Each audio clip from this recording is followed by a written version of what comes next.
Okay. Tomorrow. I'll be.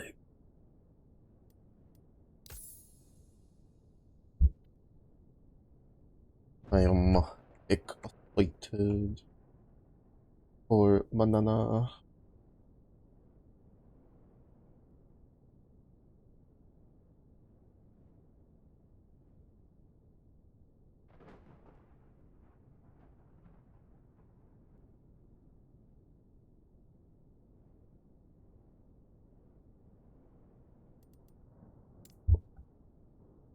Also, I was looking at the. I'm still probably going to try it.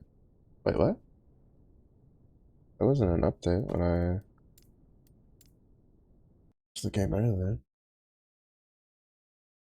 But I took a peek at like the skill tree and stuff. I don't know if the shield's gonna work. The Void Knight shield throw build's gonna work. I'm gonna try it at some point though, just to see. Because like one of the main problems is there's a lot of like melee damage stuff in the Void Knight tree, but it's a throwing attack ability. I don't know if I can make it count as a melee attack. So if anything, I don't know if there's any like chance to like time rot idols.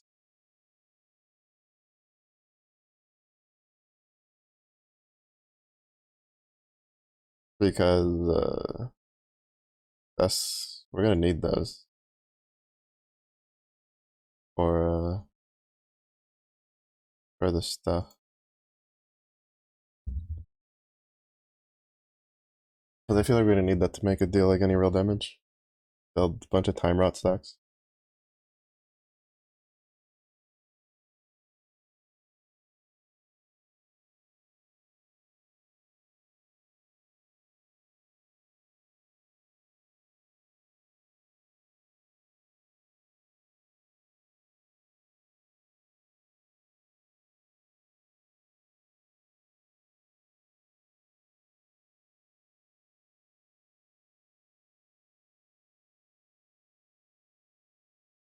But you know, it's just what it is. I like feeling weird.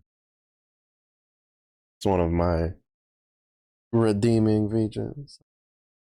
Really, I just like doing builds that don't make sense, and then I get angry at games when they don't let me play those builds.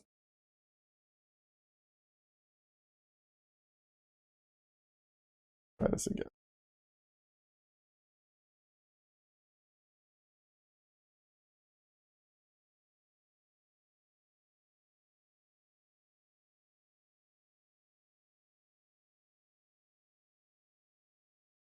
Dusty, huh? Welcome in. How have you been?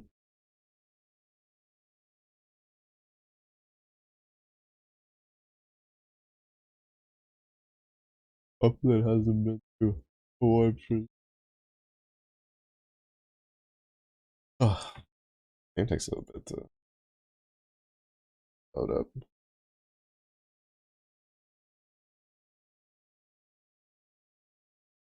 Yeah, I'm always tired. It's been hot though. It like cooled down a little bit, but then it was just like humid.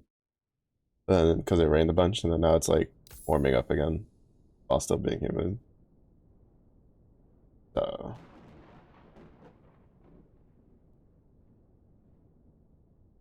we're prepared. But not much we can do about it. Can't control the weather. I'm just sitting, hoping I can survive till fall.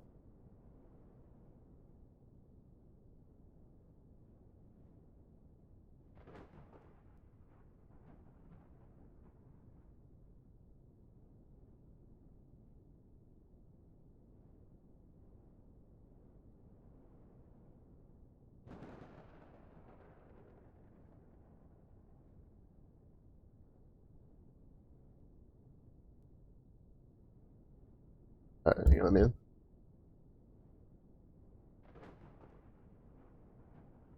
I'm gonna whip out some random, not up to date thing out of nowhere. There we go.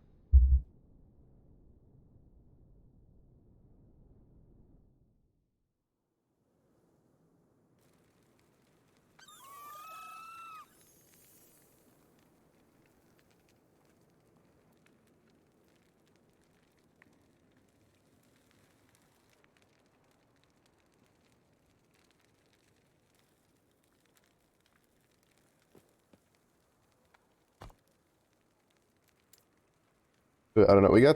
We're over here, so I want to work through these a little bit. Maybe I'll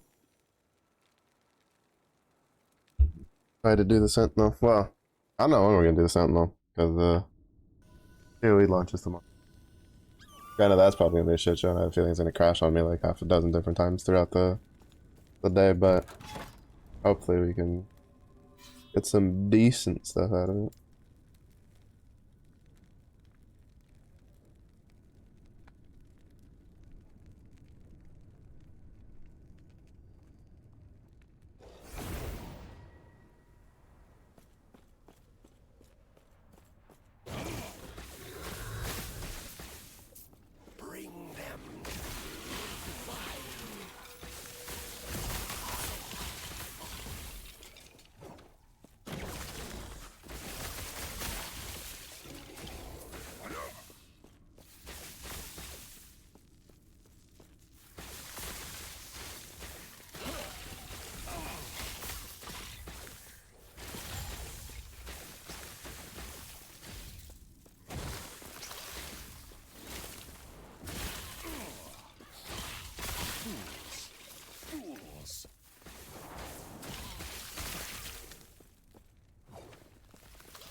I think this one was pretty easy to get. Sometimes the map layout for getting to the beacons is kind of a bit of a pain in the ass.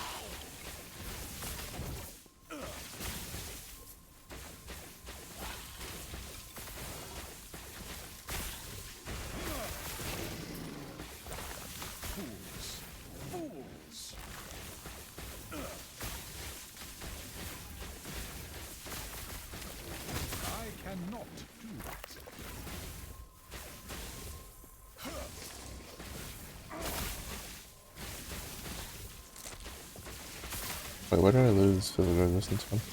Where did I swap out?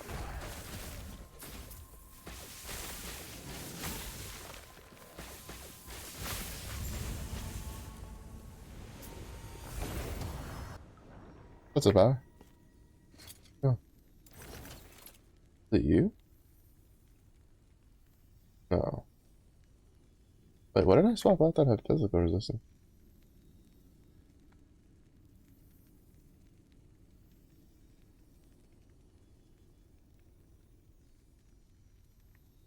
I could try it. I could put some on that ring.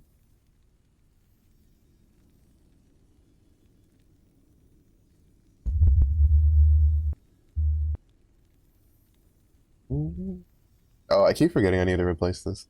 Oops. Jeez.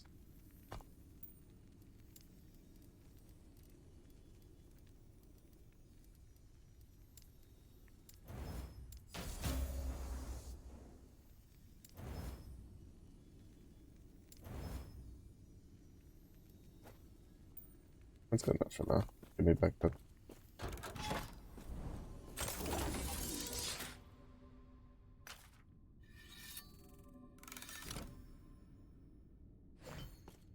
But looking good. Yeah, it's really good. Once we got all the moving parts going, it's basically just been blasting. The only problem with it is sometimes when you get a lot of procs going off, it just dumpsters your mana, which is why we have mana strike. Usually only really a problem in like boss fights. Because usually when there's a big pack we can get multiple points of mana back. Yeah, I was able to get the helmet. The defensive helmet this build wants.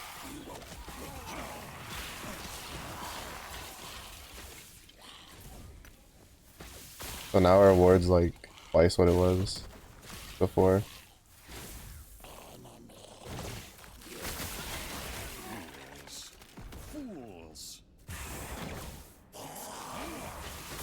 And we're still gonna get more like ward and stuff like that.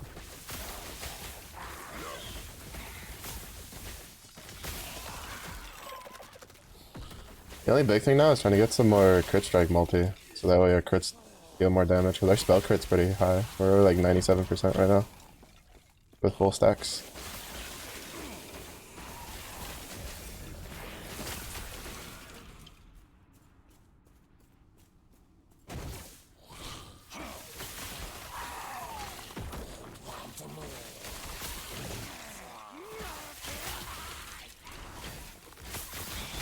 Through int stacking and through firebrand.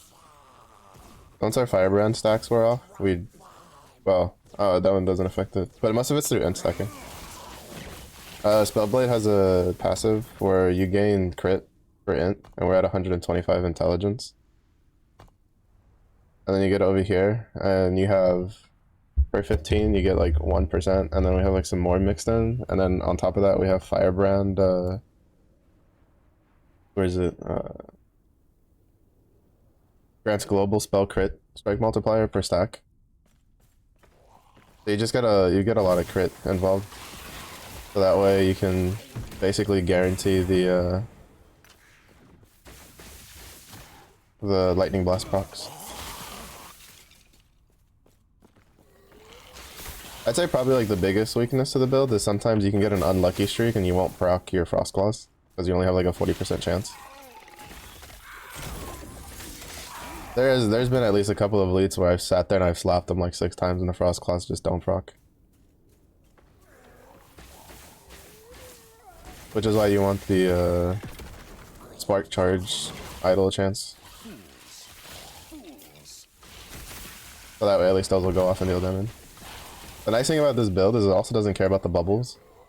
Because when it does the frost claw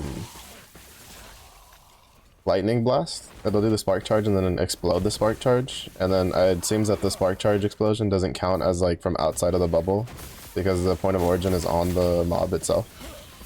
So it'll just delete those characters.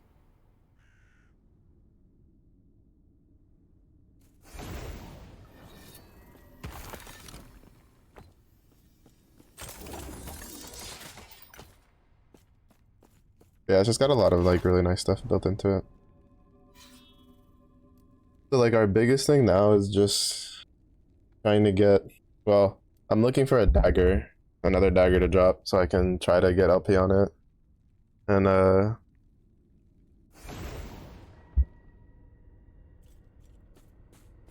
try to put crit damage or melee attack speed. Actually died 5 minutes ago. Didn't even get to try the new axe. Wow, we're in fucking shambles. Did you die to the Harbinger stuff?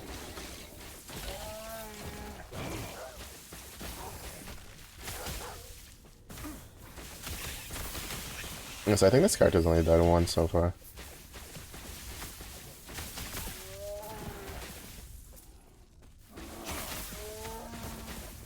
That was back when I was still like getting off the ground.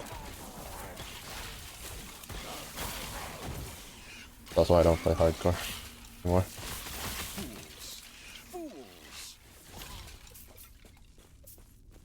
Oh, the Firebirds? Bro, fuck the Firebirds. I hate those things.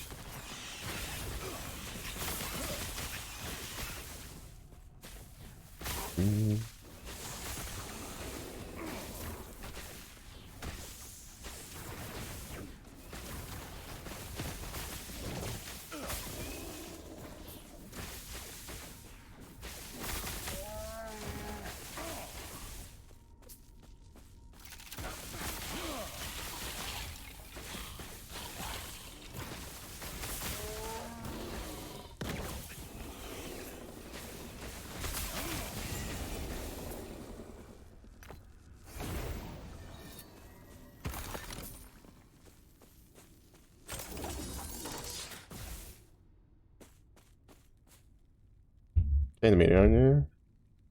Not heal through it. Which we don't forget you. Oh, yeah. Yeah. That'll do it. That'll do it.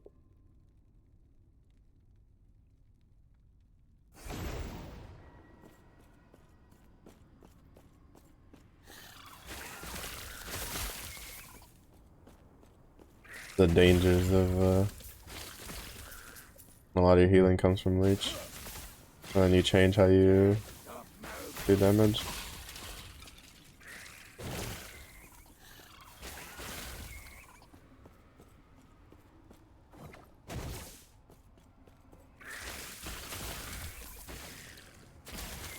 How's everything good?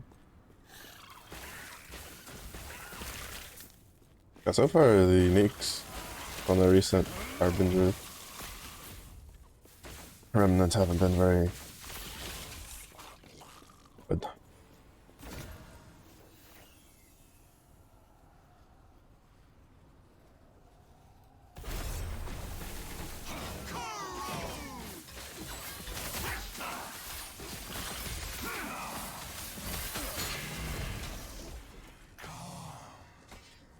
Oh, we have a...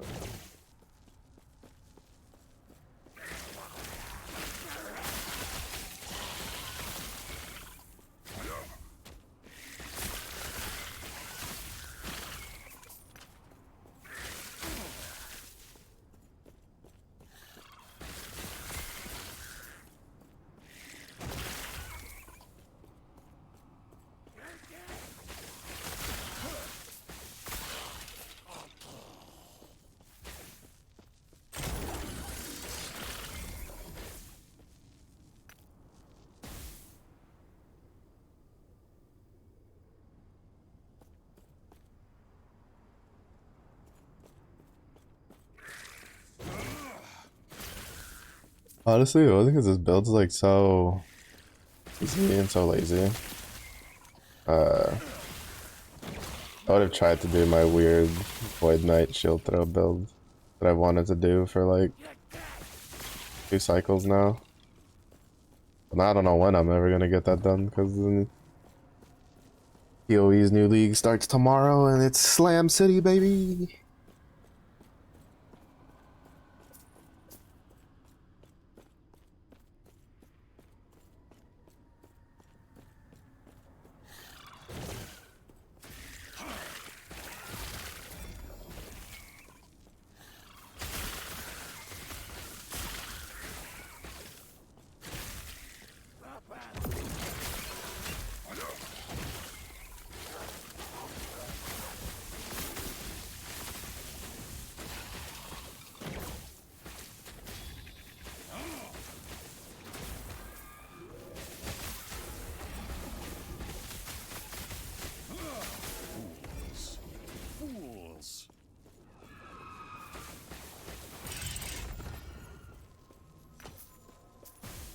No, it's been a while since I got a Soulfire Bastion. Okay.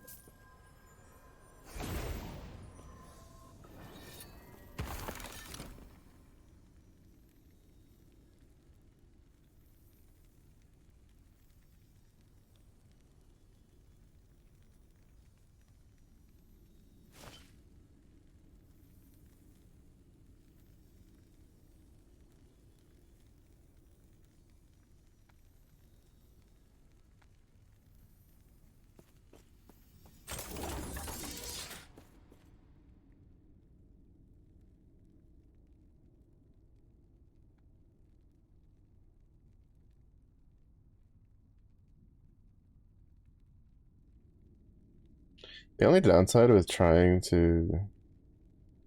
Well, I feel like there's multiple downsides to it, but one of the bigger downsides to like what I'm trying to do is that since Shield Throw doesn't get the Void tag, a lot of the skills that give bonuses to like Void skills don't work on it.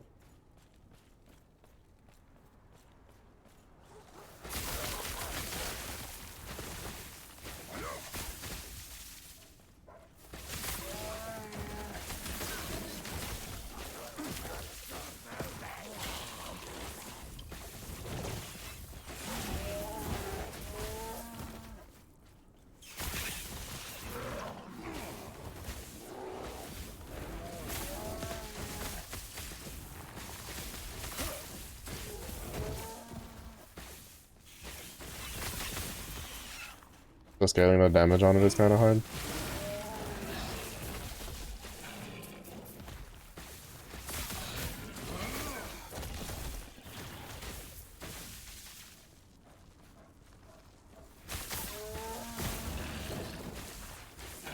I also need to double check how things work, because like, if I'm not mistaken, I don't think you can double convert damage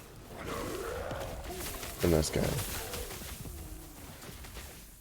Because I was thinking about taking the, so it was either I was gonna go like Void Knight to scale the Void damage, but I was like, oh, but what if I make shield throw fire and stay as a forge. The forge guard. And then just get a bunch of fire damage bonus. And then do that, but I don't think you can double convert it. You can just convert it a skill once in damage typing. In this game. Probably just Google that to find out on. I am not a man of many pockets.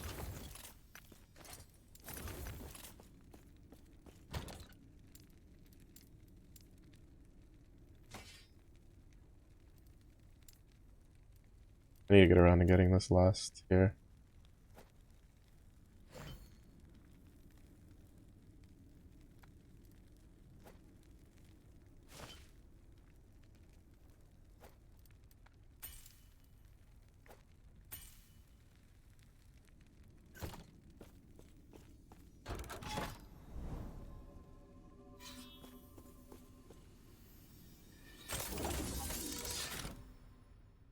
Drop 80% of the damage. I mean, that's why you, it depends, because like the cooldown's 2 seconds. It's not that long. Like, I wasn't planning on only using shield throw. I was gonna combine it with some other stuff, because shield throw by itself doesn't work. Like, if you're going Void Knight, it just doesn't work when if you're using the idol to convert it. Like, you can't use it as your main damage source, because there's no way to get time rock. And the only way you can do shield throw is if you do dot damage because of the damage loss. If you're using it as like your main spammable skill, but it's a 2-second cooldown, which isn't all that bad. And even then, it's like is it gonna feel fantastic? Not really, probably, but like if you can just make it deal a lot of damage when you throw it, it'll be fine.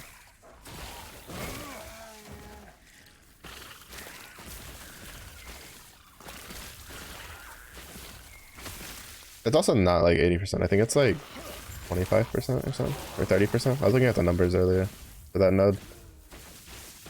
But it's just like there's definitely a good number of ways to scale the damage up. It's just I don't know if like shield throws like I think for mapping it'll be fine.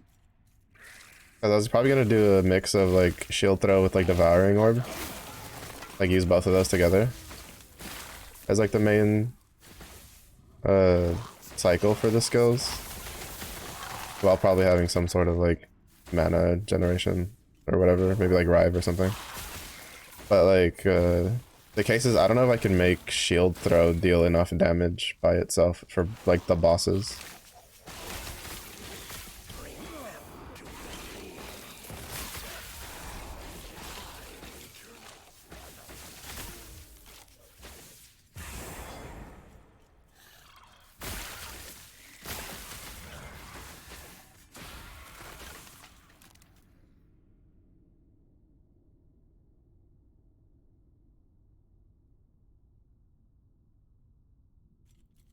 Yeah, the bounces isn't that big of a deal because you get 2 bounces next to the starting point of the tree, and since you have to go minus 16 mana cost anyway to get to the make the cooldown thing less, or to get rid of the cooldown, as you need 4 in the node, like in that first node before it, like it means the mana cost isn't a big thing, so you can make it be the normal amount of bounces. But like you're not really losing out on too much getting it. It's just that I don't think shield throw by itself deals enough damage to constitute it. But I mean, like, I'm still gonna do it because it's gonna be funny, haha. Like at some point. But it's a build I've been wanting to try for a while. But I mean, it has to be some sort of use, or else I don't know why they would have an idol in the game that lets you convert 100% of the shield throw damage to void, but I'm gonna try it out. As that's the fun part of ARPGs, is just trying out dumb builds.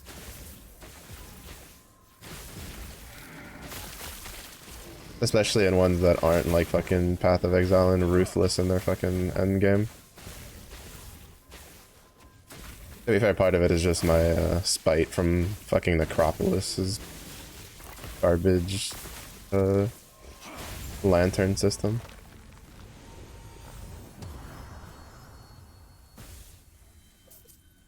Fire and Void Idol. Well, So that's what I was wondering earlier, right? Because it's like the idol itself says it converts 100% of the damage from shield throw to void, right? So it doesn't matter what type of like damage it is, it gets converted to void. But the problem is that shield throw at base is a physical build, is a physical ability, right?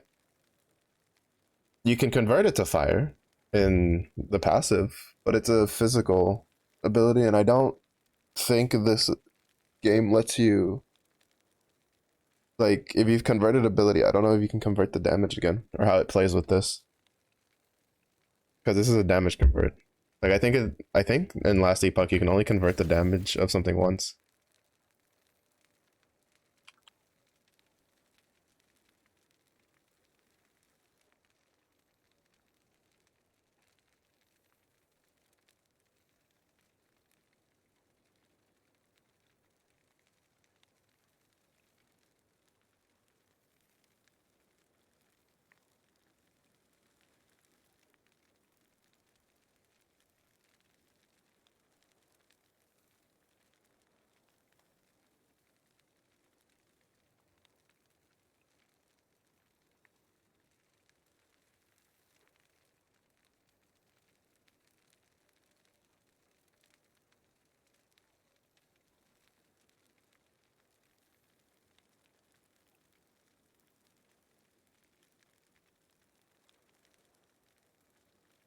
And then there's also the fact that I think in this case the so like in PoE, right? There's certain things that when it's like, for instance, plus physical damage, but then you're converting after like physical to fire, like the numbers will get added before, right? Like it'll get added on the first physical part, and then you can convert the damage over. If I'm mistaken, in Path of Exile, a lot of the stuff gets converted after, like gets added after the conversion. Like the conversion happens first, and then it gets the bonuses. So you get like plus fire throwing attack, right? It doesn't work, if I'm mistaken, with this, because that gets added on after the convert already happens. So there's a couple weird things with the conversions, which is why I don't know how effective like getting that to convert over will be. Like there might be some finicky stuff I can do with it.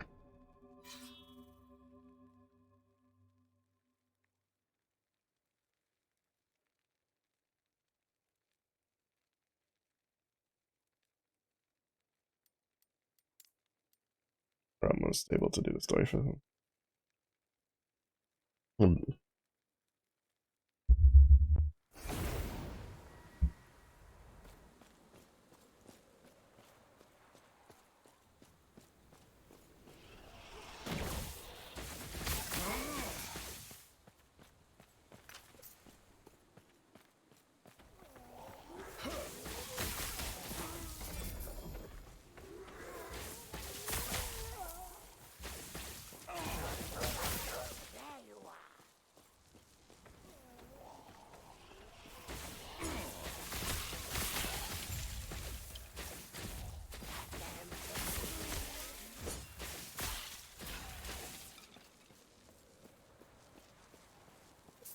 But yeah, that's what, like I know for like for instance, if I convert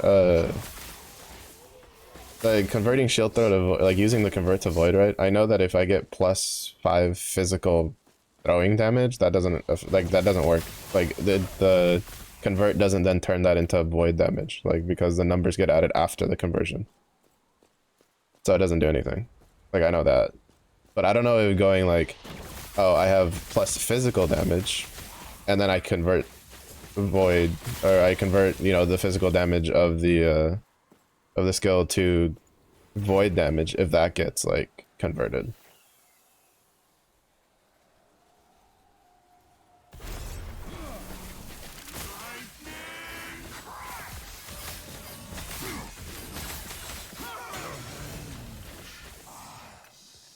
And then I also don't know if taking the node that like converts it to fire and then take fire damage percentage idols, which aren't like specific to stuff, and then convert, like there's a couple of things. Like I think I probably just have to like just simply focus on increasing the damage of like throw attacks, like just passively, and then I know there's a node that gives you extra damage due to your block or block chance or something, or block effectiveness.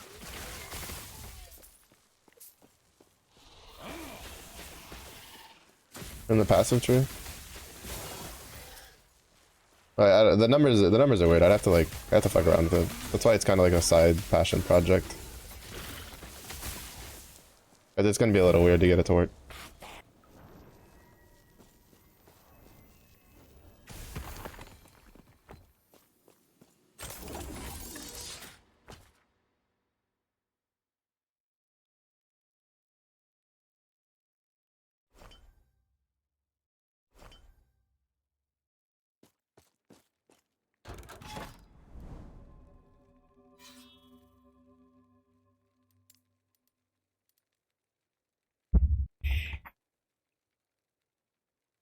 Alright, yeah, so then, yeah. So basically I just have to focus on taking throwing damage and, stuff that just affects shield throws damage, period. Because then that'll get converted. Like, I have a feeling it'll work. It's just, I don't know how good it'll be for bossing. Because unfortunately, in the passive tree for Void Knight, the only passive I saw for applying Void right or Time Rot, like in the passive itself. Like I know there's abilities that that do it and stuff like that, but like, it was only melee attacks, not throwing attacks. So, and I don't think shield throw by itself will deal enough damage. I mean, maybe it will because I plan on getting like a decent chunk of the bounces. And since I don't plan on getting rid of the cooldown, because it's like, it's not like our main spammable, or I mean, I guess it will be, but it's like a 2-second cooldown. It's fine. I mean, like Surge is a 3.6 second cooldown and it comes up like really quickly, so.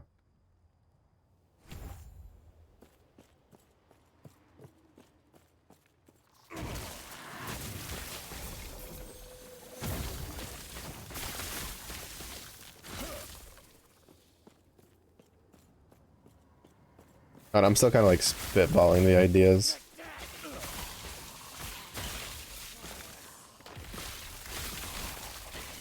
Like I tried to see if maybe anybody else tried it, but all of the shield throw builds I saw were whatchamacallit, like bleed or fire. I'm like, oh, I guess I'll just like fuck around with it by myself then.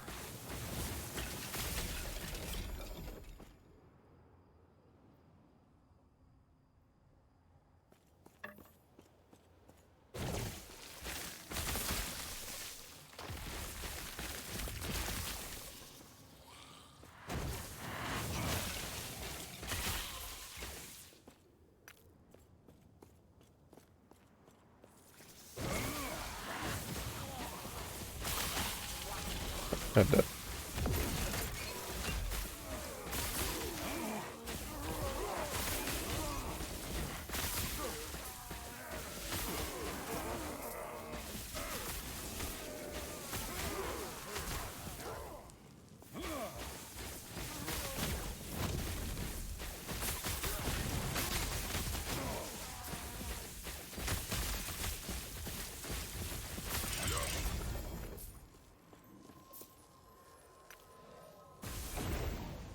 When I was a little ballsy trying to just stand in that avalanche, I was just too lazy to move.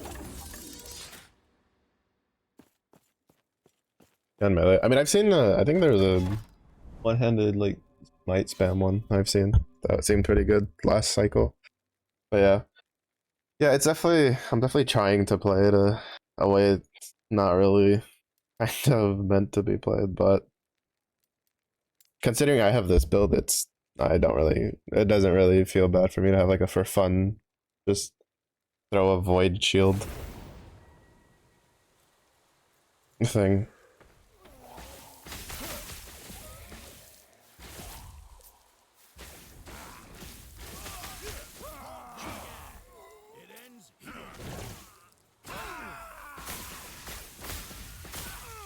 And then if worst comes to worst and if it feels really bad and it doesn't do anything, I'll just play a regular Void Knight. It's not exactly a problem.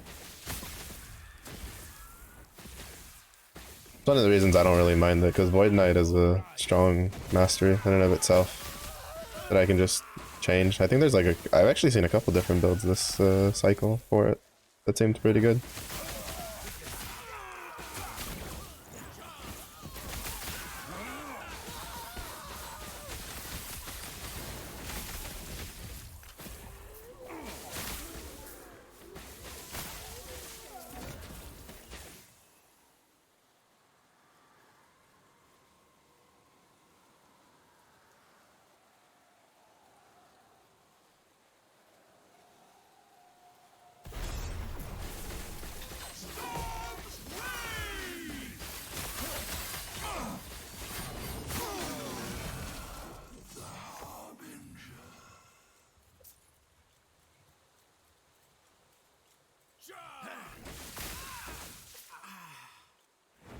But yeah, it's kind of just like a side project, or at least that, like maybe I'll visit it again.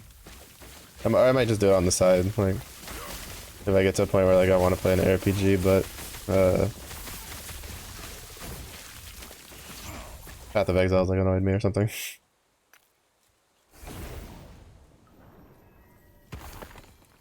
I am not a man. It's gonna take a while to figure out like how it goes, because I first need to get obviously the masteries, and then I need to get the skill itself, and then mess around with all the other stuff.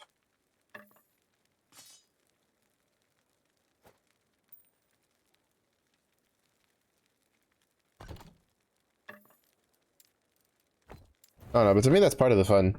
I think that's part of the reason why like I think PoE kind of like annoys me a bit. Is because like I think part of the fun of ARPGs is just trying out dumb builds. Like if you get an item and you're like, well, that's not how you're supposed to play that, but it could be fun. Shrug shoulders. But like in PoE, it's so hard to do that and not kind of like shoot yourself in the foot. That it kind of kills the fun for me in that regard. And then on Diablo 4 side of things, it's like it's too boring, I guess. And there's not a lot of like wiggle room for stuff like that. But then in like Last Epoch, like there's plenty. The respecking is like really cheap. There's as long as I think like probably I'd say probably as long as it's not like a paladin build you're trying to do, then it could be like it'll be fine. I say this, but I don't know like too much about paladin. All I see is people predominantly playing like Forge Guard and Void Knight.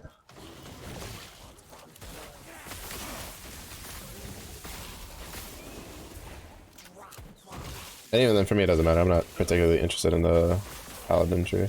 Anyway.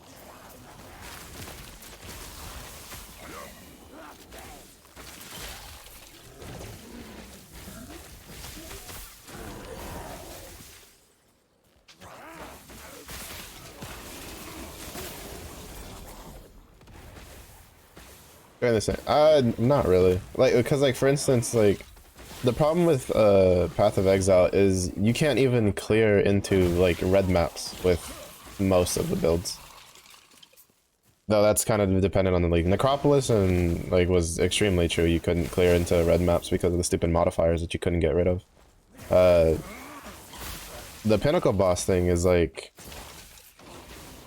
I still feel like you can do most of the other stuff perfectly fine. I've seen like so many different builds that do it. It's just that, like, I think, like, it's the case of the very obvious these probably won't work things. Like, I don't really expect, I don't really expect my, like, shield throw Void Knight build to be able to do much of anything. I expect it to be able to go through, like, regular monoliths and call it good, honestly. Because the point is that I don't think everything should be able to be cleared with whatever build. Honestly, like I really don't, because then it means the game's too easy. Like I think you should have like, does it suck? Like I say this, mind you, I say this as someone who generally plays builds that can't clear those contents, because that's usually the type of playstyle I enjoy isn't the type of playstyle that is super strong. It's just how it is. Uh, and so it's just like, but I think that's fine as long as I can do most of the other content. The problem with Path of Exile previously, we'll see how it like pans out in with the melee rebalance and all that, is that outside of a few melee builds or needing uber uniques, you couldn't do like you could do like maybe 70% of the content as melee. Once you got into anything that was like remotely difficult, you couldn't do shit on melee because you just either didn't have enough damage or didn't have enough defenses to survive.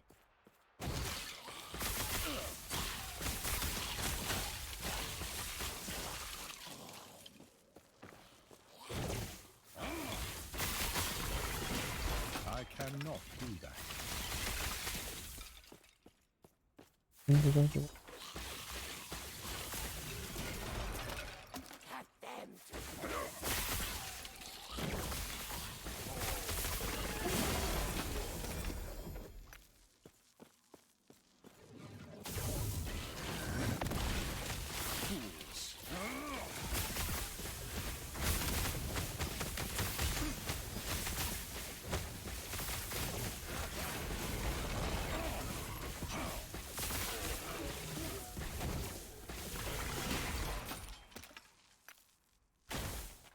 Let's go. I was like, wait, did we get to level 7 for that?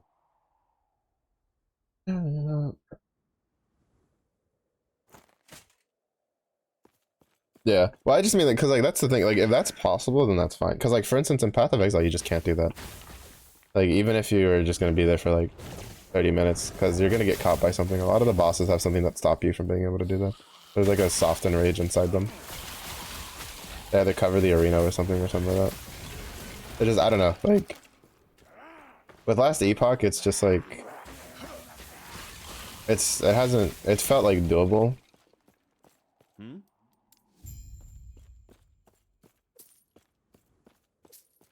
Like I feel like Last Epoch, like by virtue of having less skills, right? Because the problem with Path of Exile is it has so many skill gems at this point that it's so hard to balance all of them to be in a state where they can do content. Like there's only so much you can humanly balance, right? Like as like an actual human being. Like nobody's perfect. Because like sometimes some of the smallest changes can lead to the biggest issues. It's happened in every single game I've ever played. MMOs, RPGs, first-person shooters. Like sometimes they make small changes and you're like, oh, this shouldn't be too big of a deal, and all of a sudden you've just upended the meta out of nowhere. And then you're just like, surprise Pikachu face. Because like you can't account for everything the players will find out. Like you just really can't. Like for instance, so like Path of Exile, for instance, right? It was like the new, I think it was the new Warden Ascendancy. They like people were talking about how they found out that there's a combination between a specific set of rings that you could get like 1000% shocks or some shit like that, which is ridiculous. Like you'd be melting everything in the game. And GGG went like, yeah, y'all are right. So we're changing those rings. It's like before the league went out, because it's just an oversight, you know. It's like, oh shit. The same way that they were changing Dervish, the dancing Dervish unique, to be like weapon swappable. So you could like summon the Dervish and then swap your weapon like to another weapon. And people like pointed out that it's like, well, if you do that, it's going to be mandatory for basically every build, because those dancing Dervishes give you Rampage. And they went, oh, fair point, and they changed it back to like the previous version. You know, there's just things that as a developer, like you have so many moving parts you're paying attention to that sometimes like things that to us players are like, well, this is pretty obvious. You're just kind of like, oh shit, wait, you're right. So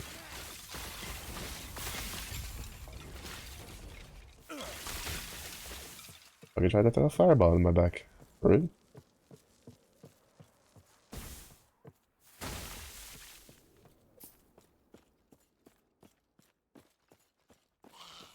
Back to losing control of the game. Probably. I think it's probably one of the actual reasons they did PoE too. Like they tried to say it was because of melee, because they wanted to like redo melee systems. I think it's because they're like, this is too much shit going on to like keep it in one game.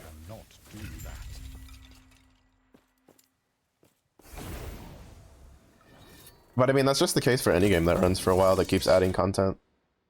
That's nothing new. That's nothing like, that's not an exclusive problem to PoE.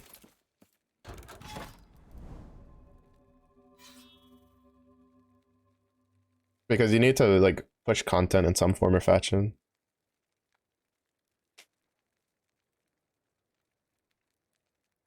But like it's really good that they at least like pay attention to like what people are saying. Like, you sure you want to do this?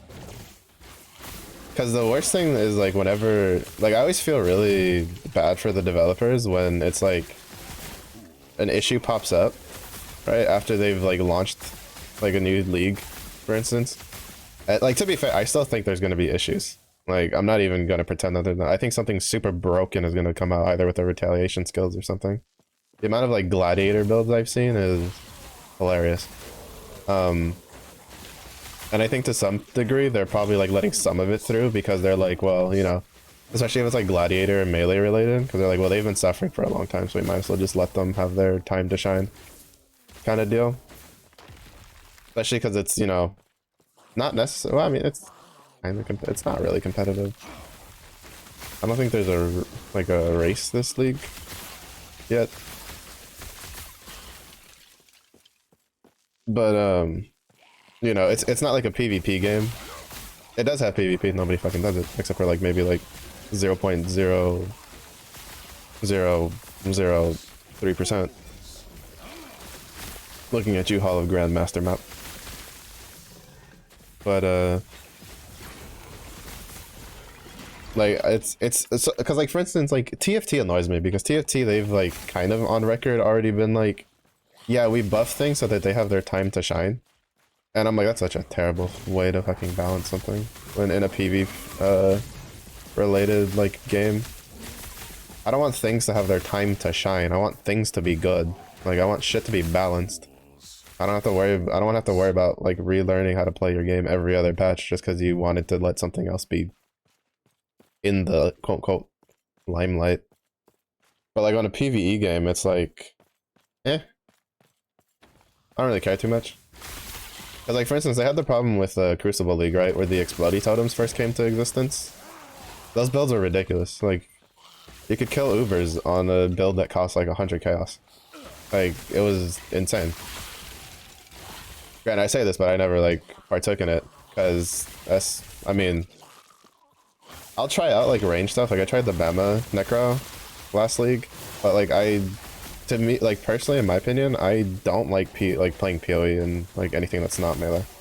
I think the rest of the playstyles are really boring.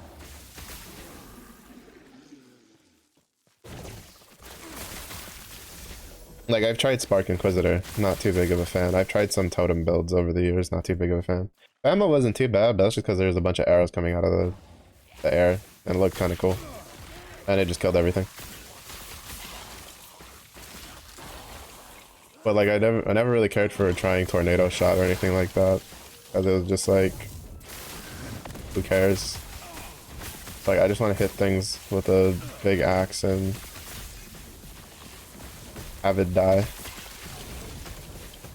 Oh my god, it's not proccing Frost Claws at the mage. I'm crying.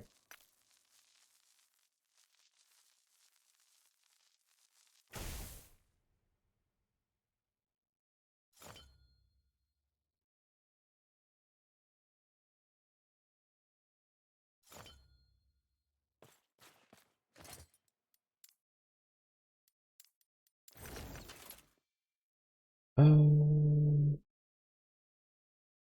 50%.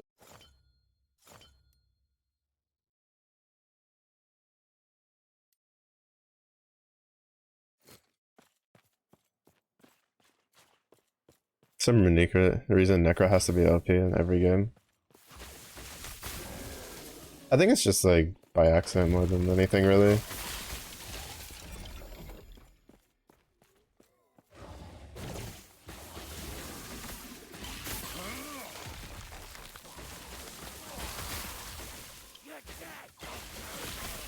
It's just that as usual, necromancers like as a idea generally have really strong like abusable skill ideas, like lifesteal and minions and dots. like multiple ways to apply dots.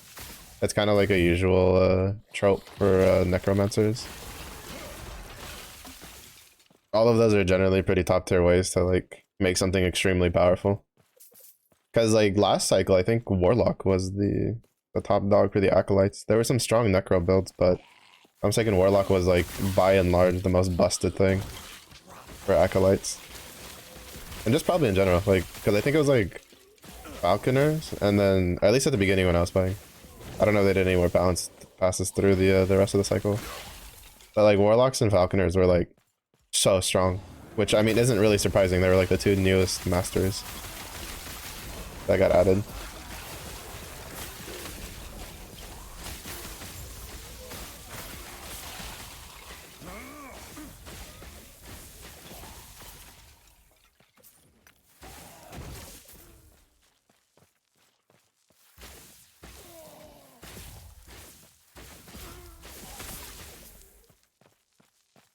But I'd say I think last Epoch's done a pretty good job though. I feel like every class has its own like pretty strong builds to play. I think maybe Primalist is probably like a little lacking compared to the rest, but I've still seen a lot of pretty strong Shaman builds. And I think there's like at least like one Beastmaster build that's pretty donks. I think the Scorpion one's still really good.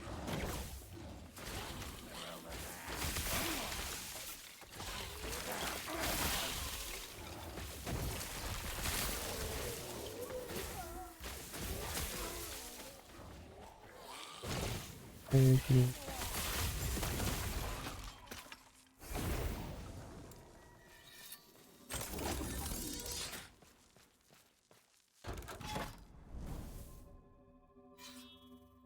Oh yeah, the ward ones. Yeah, I remember that too. Yeah, that was definitely a problem. I can. The character would be, well, to be fair, part of that was also brought onto effect because of the um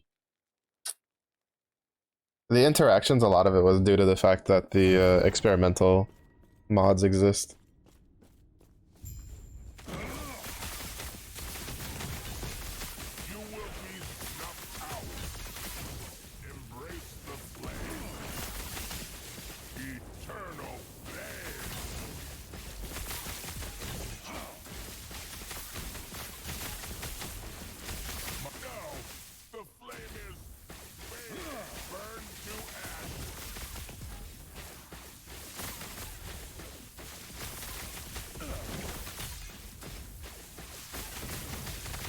Also, I should have actually tried to like.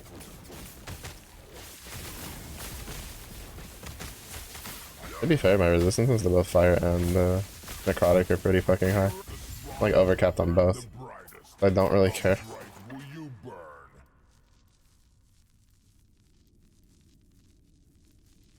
I think the armor for now. I'll have to run this one a couple times.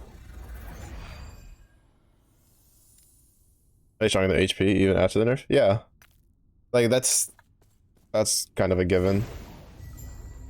The only way they're gonna make HP like and ward even is they need to buff endurance more.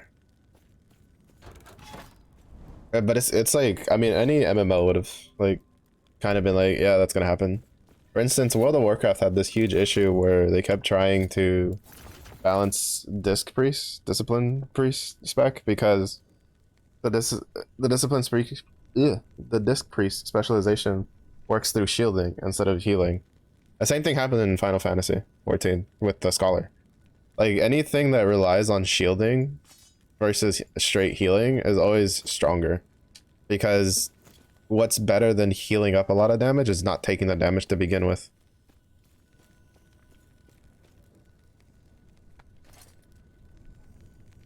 And not to mention, there's usually a lot easier ways to get ward, like ward generation and stuff like that. Like from what I've noticed, like HP regen is really, really hard to come by unless you're primalist. Like to the point that most people just don't run it on most other builds. Because like, look, like my ward right now is like twice my HP. And that's just from stacking intelligence and then using this. Like, why would I even worry about my health? No, yeah, so both would be similar mechanics. Like the overleach system? I mean, could be. Like, there's probably a couple ways to do it. Personally, I think like probably just making it where maybe a little easier to get health regen, or make it like bump up like leech a little bit. I don't know, it's a very fine balance to go through. Because like for instance, it's like if you make ward kind of bleh, right? If you nerf ward too much, then Spellblade's like basically unplayable. Spellblade's entire defensive thing comes from ward. So it's like, what do you do? And Spellblade's already kind of in a spot where it only has like one build that actually works, which is the one I'm playing right now. I think there's like a couple other ones. I think Mathel did a Flame Reave one. But it's just like it's not an easy problem to juggle. Every game has always had a problem between healing and shielding. I mean, shit. Final Fantasy kind of shot themselves in the foot because they had Scholar, which was a shield healer, and then they had White Mage, which was a pure healer, and then they introduced Astrologian in Heaven's Ward, which could do both, and it could just swap. And it was like, so not only can this job now apply shields, it can then heal in case like the shields kind of like it was so weird. They've done a better job balancing the stuff now. I think they took like a lot of the shields and stuff away. I don't know too much. I'm not like too big of a healer. The only reason I even know is because I had a friend who she healed a lot, and like I just had to hear her rants every week because she liked playing White Mage before Heaven's War, and then it was like everybody just wants fucking scholars. It was funny. Meanwhile, me there being on my fucking ninja, lamenting my woes about how ping can fuck up my mudras.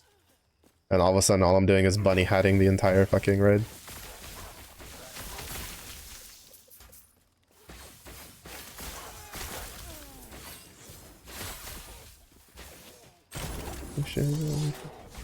Oh, I thought the fucking bears had popped out of the fucking chest, but they're over here.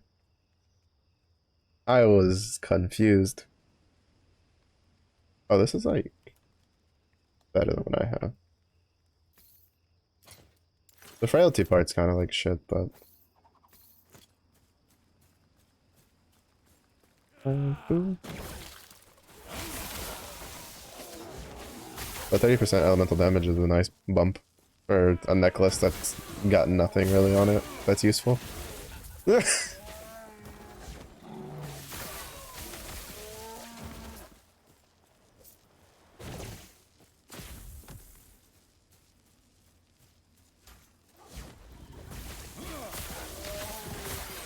Paladin can heal insane through smite and still die one shot.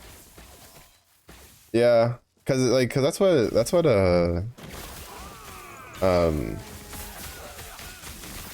like Path of Exile has that too, right? Cause like what is it? Slayer is like if you're gonna do a leeching build, you generally play like at least for melee you play Slayer because Slayer has access to overleech a lot easier, which makes leech really good. If not, you generally don't like leech. You get leech as like a side thing. You usually end up getting leech because it gives you mana on most other builds for melee. And then you usually rely on like health regen. But yeah. Played Gunbreaker exclusively. Goodness. When I started playing 14, I played I think a couple months before Heaven's Ward dropped. I started as a black mage main, then I swapped to ninja because we needed a ninja. And then I swapped to I think I played uh predominantly ninja and machinist through Heaven's Ward. Though I didn't play too much machinist because at the time the playstyle for it was kind of bleh. I just liked it because of the animations. And then when they did the machinist rework, I hard swapped to machinist, and I made that up until this last X pack where they gave out Reaper, and then I was maining Reaper. Reaper.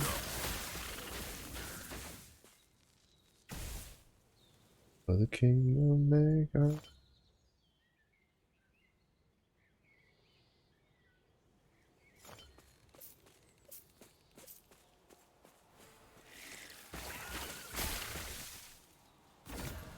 Yeah, cool. I mean, honestly, it's great.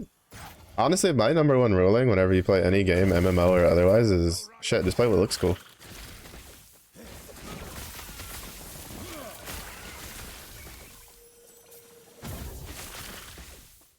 Just play what looks cool.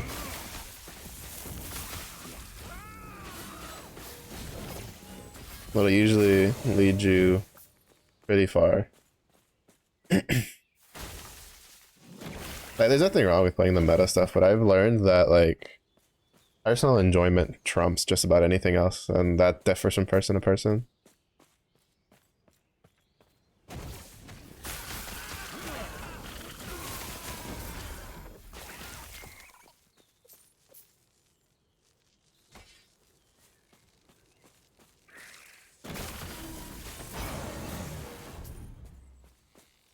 Gunbreaker was designed to be DPS. Someone changed their mind last second. I wouldn't be surprised if the initial plans for it had been for DPS, because it was based off of Squall, and Squall was not a particularly, like, at least like from what I remember from watching my brother play that Final Fantasy, it was very DPS orientated. But I mean, it's not like it's the first time there's a tank like that. To be honest, like, you could argue Warrior's also been like that, because there was a lot of times Warrior could like out DPS some DPS jobs. It was kind of funny. And then on top of that, they just don't die.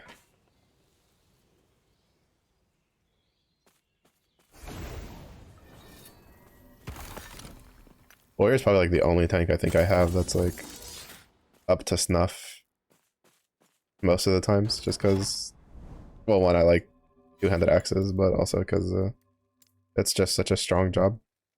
I'll also have Dark Knight leveled up, but Dark Knight kind of depends. They kind of like mess around with the balancing on that too much from time to time.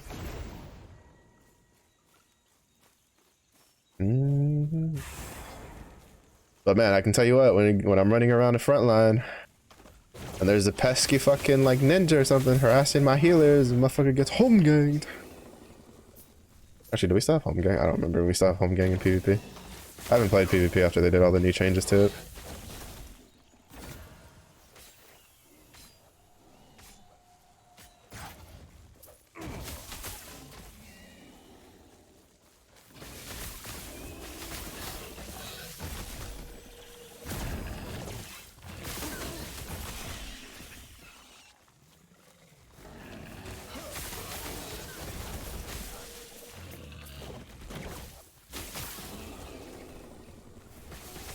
But Surge being a traversal skill and still counting as melee is ridiculous for me.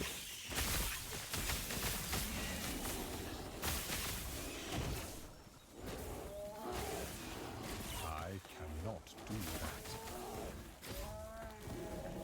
I cannot do that. Oh, this fucker walking away from me.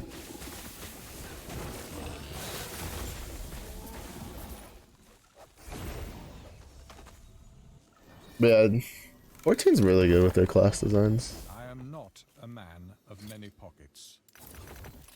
Getting a lot of runes of descendants though.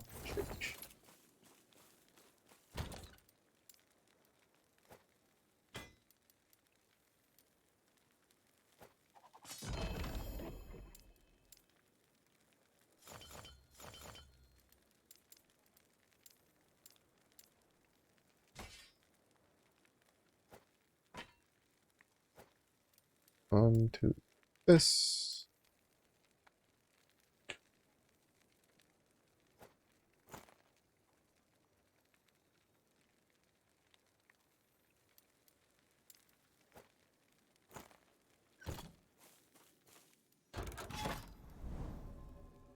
Pretty good PvP MMORPG.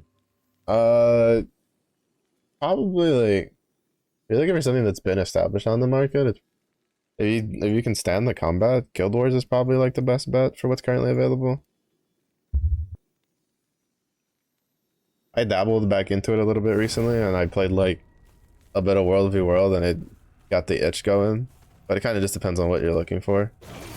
I guess there's a new Throne in Liberty, but I tried playing that. I wasn't too big of a fan of the open beta. I wasn't too big of a fan of how the gameplay felt. Like, even just getting through the tutorial, so I kind of just decided to toss that to the side. I cannot do that. Whichever you want to play. I played Guild Wars 2, was the one I got back into recently, because I got some of the DLCs because they were on sale, like earlier in the year, which I regret now because for the same price I could have gotten one more expansion if I just waited till more recently, but it is what it is.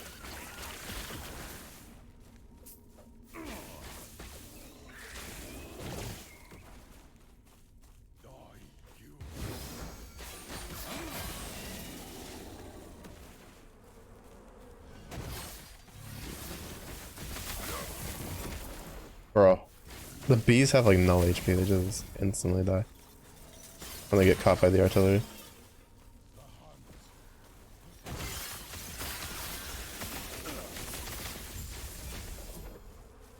My poor bees, dude.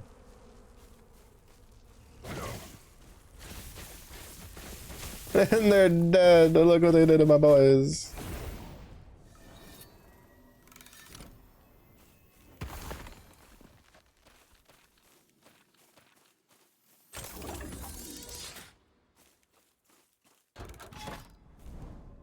Maybe not, but I'd still say it's probably the best like PvP MMO experience on the market at the moment.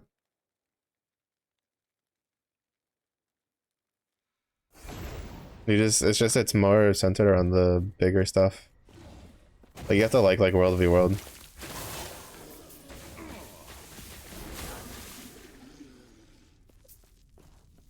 Like it's gonna be hard to find an MMO that's like specifically focused on PvP nowadays because of the that's just not the draw anymore.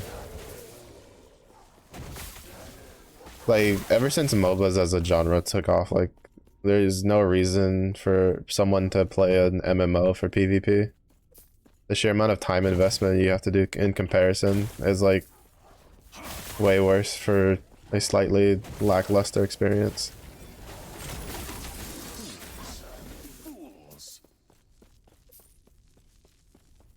So like the best you're gonna get is something like Guild Wars 2, which is like Thrones and Liberty is kind of like their combat looks relatively similar, but it's just like with like League of Legends and all that, and then now there's the what is it Supervive, which is the like a BR MOBA, whatever, kind of like a Eternal Return Black or whatever it's called. Supposed to be made by like Riot devs. I've heard pretty good things about that. Recommend titles, bro. So like it's just a case of like PvP and MMOs is no longer a focus for neither the community nor the developers, because it's a lot of work. A lot of work to properly balance that stuff. And then that's the main reason I say that like Guild Wars is probably your best experience, because Guild Wars independently balances PvP and PvE in most cases. There's a couple cases where they overlap, but in most cases the skills are separated on how they're balanced. At least they were when I played a lot, and when I used to care and pay attention to balancing, which was well before any of the expansions. But like one of the examples was dual wielding axes on warrior. The tornado spin on like two-handed axes was dealt way too much damage in World v World, but was relatively like regular damage in PvE scenarios. Like basically in PvP, if you caught somebody with a whirlwind, you literally one-shot them because you just dealt so much damage. They nerfed it in PvP, and then they kept it in the strength of it in PvE. Sometimes I'd still whip it out on Zerg Knights just to be like, you spin me right round, like going through an entire Zerg, like, but you know, and stuff like that. Most other games don't do that. They just go, oh, it's too broken in PvP, nerf it. World of Warcraft has that problem. And then the problem with the Final Fantasy 14 PvP is it feels so clunky to me. Just so clunky. That's part of the reason I picked up Machinist to begin with, was to farm PvP stuff in 14.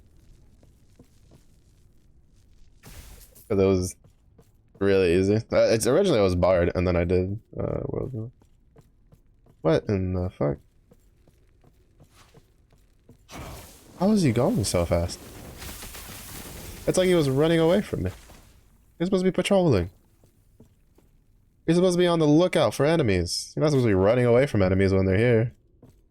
What are you, fucking Paul Revere? The mage is coming? The Spellblade is coming? Jesus. Starting an acid flask consumes a potion in order to turn an additional flask that deals more damage.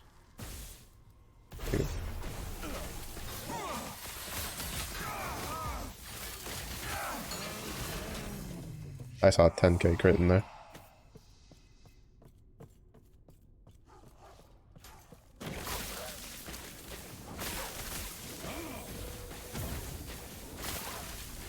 You have an unfair advantage or something? Yeah, but I mean, it's like... It just depends what level of, like, PvP. Like, for instance, thieves are extremely good at roaming and, like, 1v1s. But... Like, I don't know too much now with the specializations, but even then, like... It seems, in the most case, that's kind of still their main job. Which makes them kinda useless in, like, group setups. You generally want other things, like paladins and elementalists and, I don't know, they fixed mesmers. Mesmers were also kind of like in that vein for roaming. Like back when I played, it was like if you were roaming, you generally roamed on mesmer, rogue, or ranger. But then if you did group play, you didn't use those. You used elementalists, warriors, necros, paladins. So it's just like you kind of got to just play to this. Like you got to pick a class and play to what strength you want. I don't know. I'm gonna caveat to this. So this is like back before specializations. I think Rook's been telling me that like there's more roaming options now with the different classes, but I've had a couple like Guild Wars 2 PvP videos popping up on my YouTube, and I've watched them, and it still seems to be that like thieves and mesmers are kind of still the kings of roaming. So it's it hasn't changed too much from when I last played. Mesmers are toxic? Yeah. Sounds like a mesmer, alright. Mesmers have been the bane of my fucking existence. What's this? What does this help? Increase healing effectiveness, 40% increase armor. Every 10 seconds, if you're above half mana, you cast Sigil.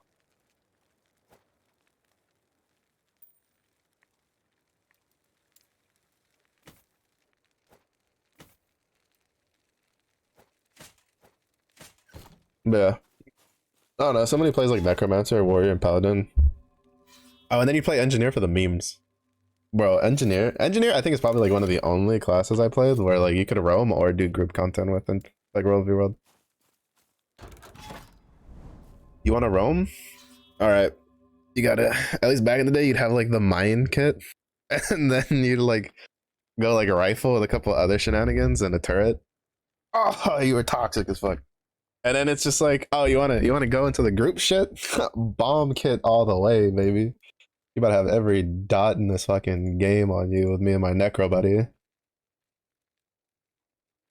Oh, the toxicity, bro. You just stand on a wall just eating fucking bombs at people. The show is great.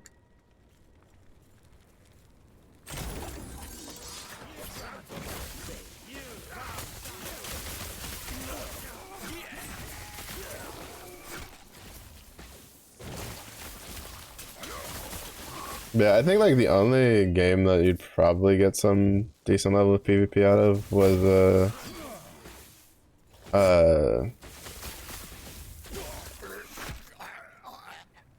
it's probably like, what is it, Ashes of Creation, I think is what it is? Is that the one I'm thinking of? I don't know, like one of the MMOs that have been in like development for 20 billion years at this point, and nobody knows when it's actually going to release.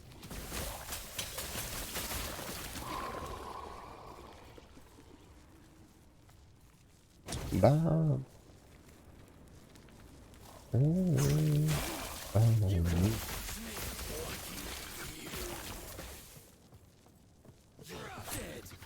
I just go stand on spot. Less than 3 people. Yeah, I've definitely had some pretty epic last stands at the gate. There's NG. That's been pretty fun. NG could definitely get up to some shenanigans. Granted, NG also needed a decent amount of like know-how to make it work though. Like to be able to do something like that. You could usually 1v1 someone like really easily as someone who's like a newbie NG, but trying to do like 2v1s, 3v1s, you kind of like remember how to cycle your things properly.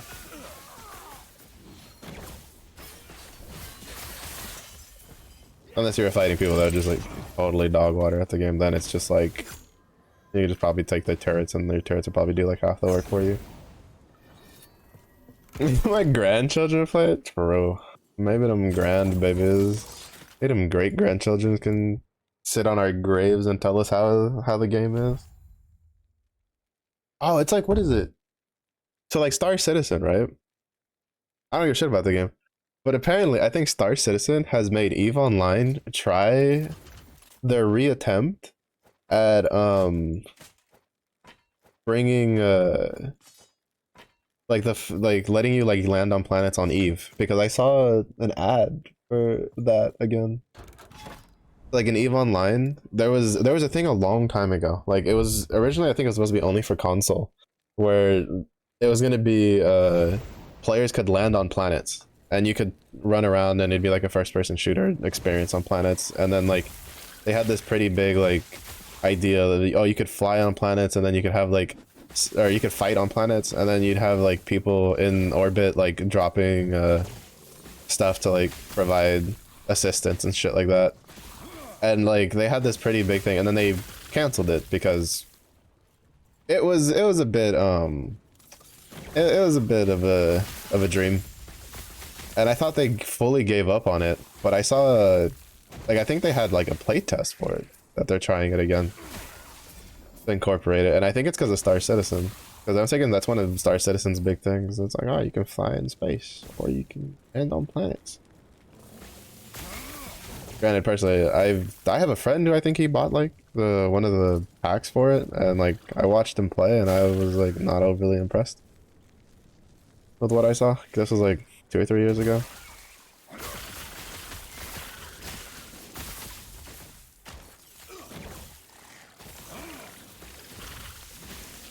I can.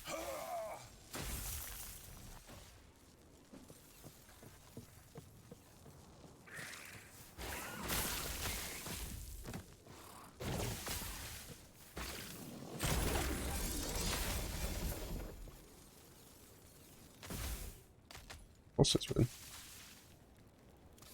I forgot about that. There's a node you have to take. I forgot that when you go to like get the passive node on Frostclaw, the skill itself, to let you to have it, you know, get some extra percentage chance to cast it on melee, you have to grab a node that has a percentage chance when you get hit to cast Frostclaw. I forgot about that. Alright, we'll keep running this way. Yeah.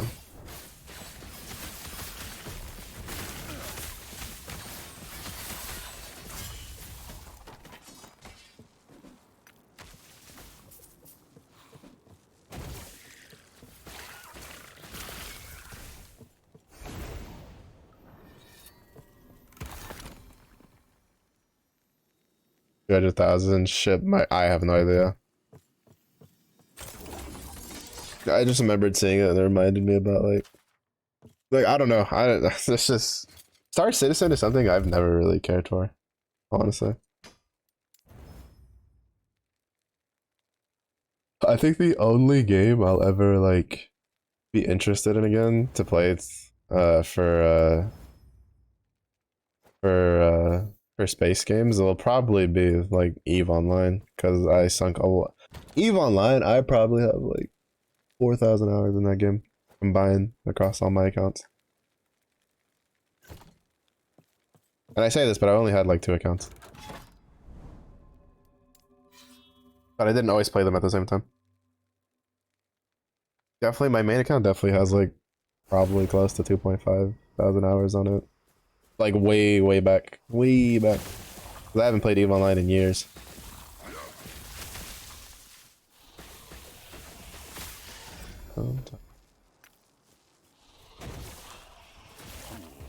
To be honest, the only reason I don't play EVE Online is specifically because I do not want to get sucked back into that game and literally play nothing else but that game.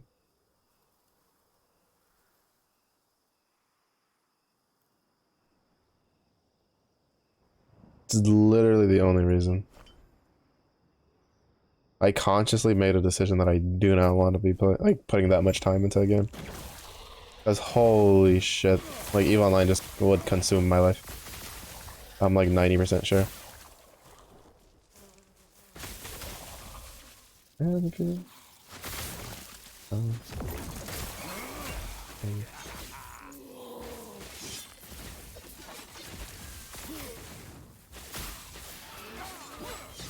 Because I played EVE Online when it was like brand new. And then I remember picking it up again later. And then it was like, here's the tutorial. And I'm like, what the fuck is this? That's like back in my day, they just dropped you in fucking space and went play the game. It was Wild West back in those days. Holy shit. Game didn't explain shit.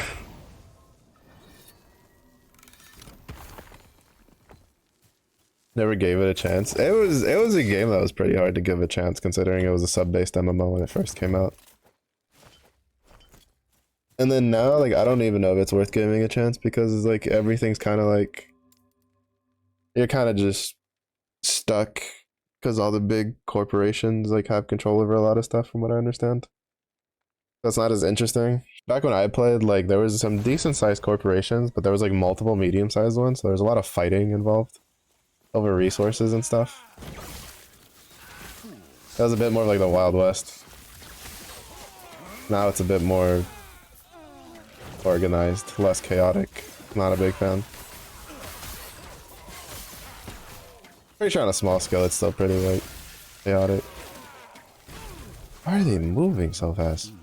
Oh, you don't bring your ass back here. I cannot do that.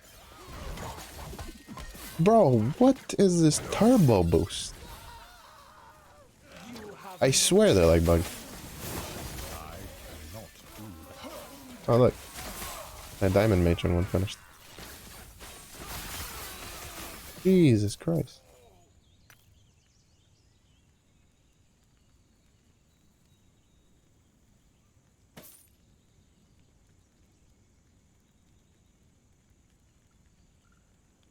Oh, 2 LP. Sheesh. I don't know if I ever use it, but 2 LP is 2 LP.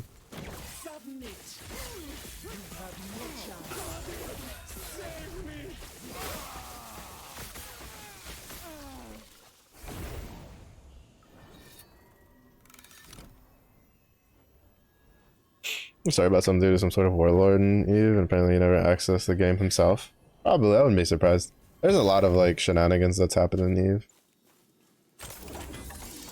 The biggest one I remember, like aside from, there's always like, I don't know now, it's been a while since I like kept up with like gaming journalism thingies, but every couple of years there would always be like a really big article of like Eve battle costing X amount of USD, because in Eve, even though you like it's really weird. You can it doesn't take real money to buy things, but like there's still a way to, you can still kind of calculate how much shit costs in like real money when a ship blows up, which is really interesting. But there's always that, and then the other one I remember was a guy who did a long con. Like he was part of this core, like one of the biggest cores for years. Got up to like one of the highest like administrative positions just to basically turn around and completely fuck them over by taking control of one of their most important like space stations. And then I don't remember if he blew it up or if he like transferred ownership to something. Like it was some crazy ass fucking like scheme, and he had been planning it the entire time he had been playing. Because apparently they, like, I think they did something to like a friend of his or whatever, and he got really pissed off. And he's like, alright, I'm just gonna like ruin your entire career. It cost them so much, like, resources. Like, it set them back like a couple of years, like what he did. Shit was funny as fuck though.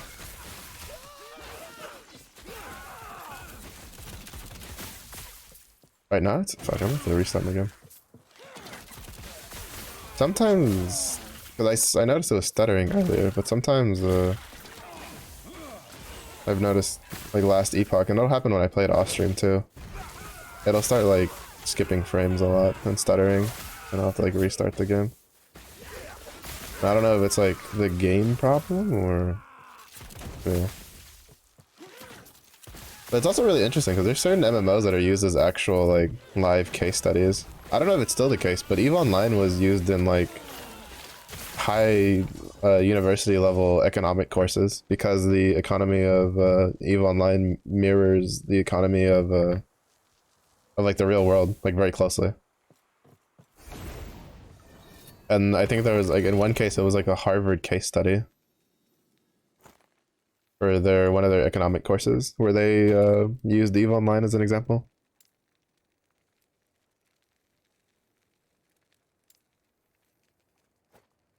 And then World of Warcraft had an instance where it was used as a case study for the CDC because the way people reacted to an issue in that game mimicked how people react to pandemics in real life. Pretty interesting. Guys, yeah, honestly, like he ran that long con. Because for going for so long, and he could have like at the end of it been like, man, I got like all this power. Like, do I really want to like fuck with this? And he's just like, yeah, peace out. Fuck you guys. This is like, what up, bro? Motherfucker was a Chad. God damn.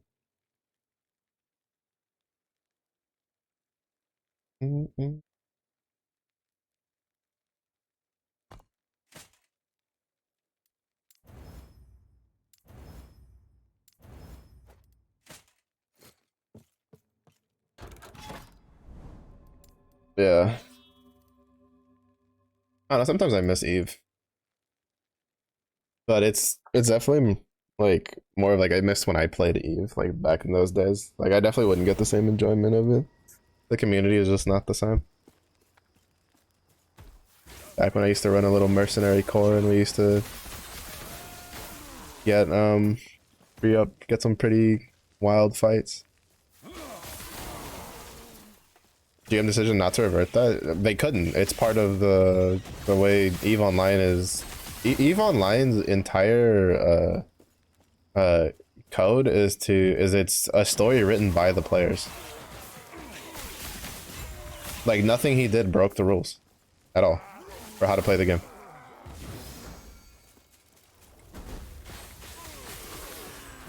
Like there was no argument for it to stand on for it because that's just how the game's played. It's not the first time that's happened. It's just that was like the most impactful because it was the strongest core at the time that had like a chokehold on most things. But like that level of like espionage was pretty common in like a smaller degree than when I played. Like some of the stuff you read in like the gaming wuxia novels, like light novels and stuff, like in EVE Online, some of that shit like actually goes down like that. Like it's so crazy.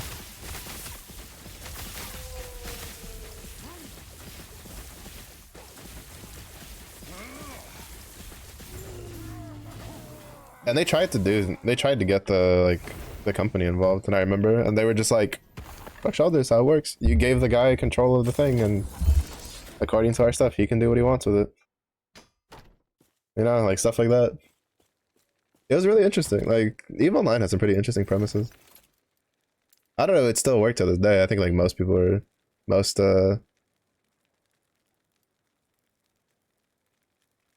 cores are probably like wizened up and are a bit more sticky with who they give control of what, but like, it was really interesting. Yeah, EVE Online's always been like real big on letting the players kind of like do their own stuff and stuff like that's been accepted for a while. Like for instance, when I used to play, it was I ran a small mercenary corps, and we would get contracts for basically we were quote unquote guarding mining belts for asteroids and stuff. But really, what we were doing is we were gatekeeping, because what would happen is there'd be a corps that would like want to claim ownership of this asteroid belt that had a rare mining resource. And sometimes they would have like a time slot during the day. And usually it would be, you know, since I was NA, I was usually like, it would usually be a core that was based either in like Australia or in like EU. And they would have this time slot where they couldn't really like make sure, like they couldn't have their own players defending it, like policing it to make sure that nobody else. But they were also like selling like access to it as part of their like revenue. And so we would get hired to guard those time slots, quote unquote. 24/7? For the most part, yeah. I mean, like, you're limiting resources to other competition. Because, like, the more somebody else mines it, the less, like, you get per respawn interval. So it slows down when you have a pretty sized court for it. Part of it was due to greed. It was, like, because it wasn't an official thing. Like, it wasn't like, oh, this belt belongs to this guild, and then there's, like, you have to like control it. No, it was literally like, here's a belt, and then people would just fight over control for it, like real world, like real life stuff, you know. And so they would hire smaller mercenary corps to fill time slots that they couldn't do themselves, and so we would do that. So I used to do that when I was younger, and so then I fast forward a couple years and I go to university, and it ends up that one of my roommates was somebody who did not follow the rules in one of the belts that I was in charge of guarding. And I blew him up Lord knows how many times. I was surprised he remembered. I was like, bro, I've blown up so many fucking miners in my days. I don't fucking remember. Y'all look the same to me.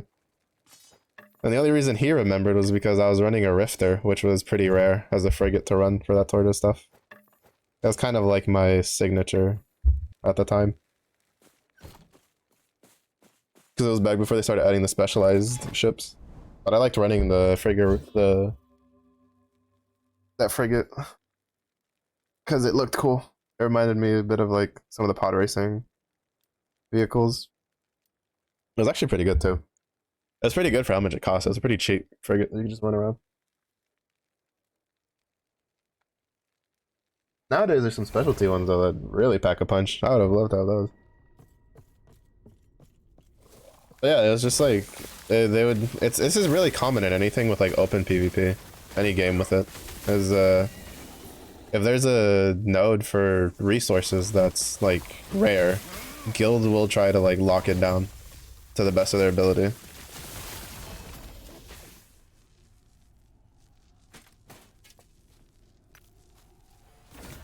Same thing happened in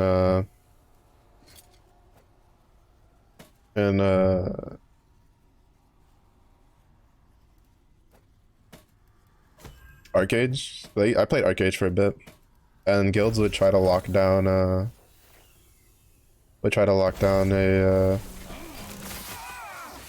like the nodes in an area for mining and stuff. I don't know, because we got in a lot of fights trying to contest for control over the nodes.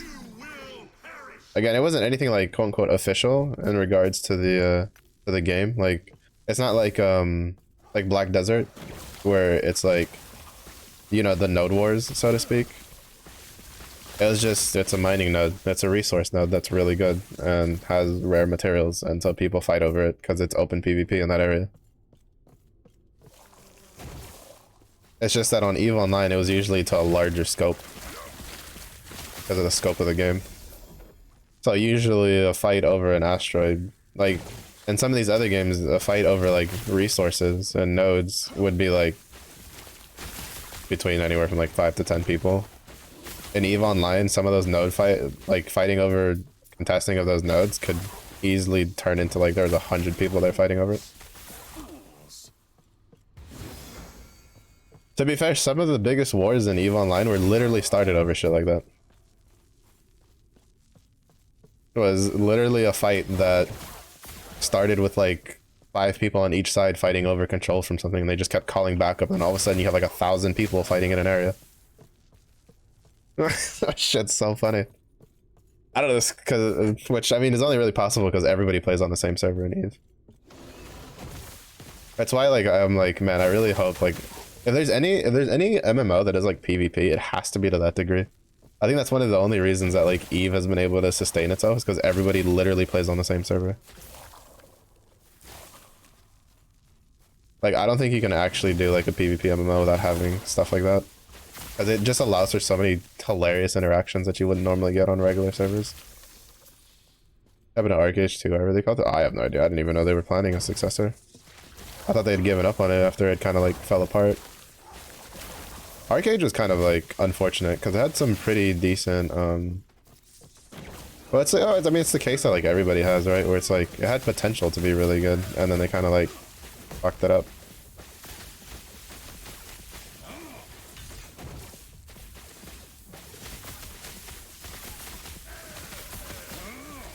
No.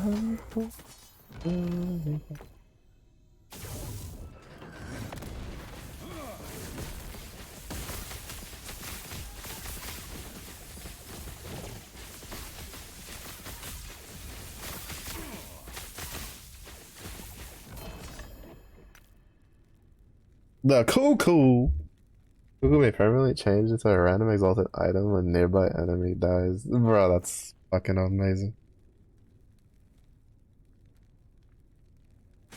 That's so fucking funny. I'll never use it, but it's fucking sick. Wait, what does it have a model? I want to see. Oh, I can't use it till level 86. Fuck. I wanted to see if it has a model.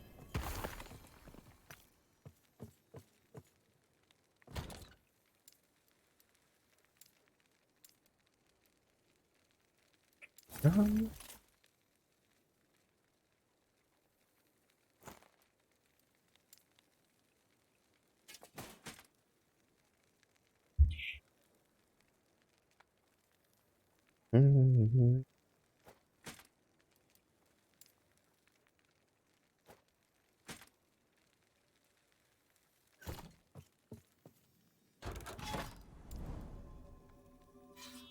I think it's an LP on that.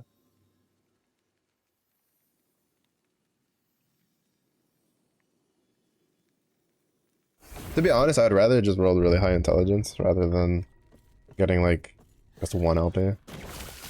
If that's 2 LP, kind of okay. I'm gonna have to run Temporal Sanctum at some point, but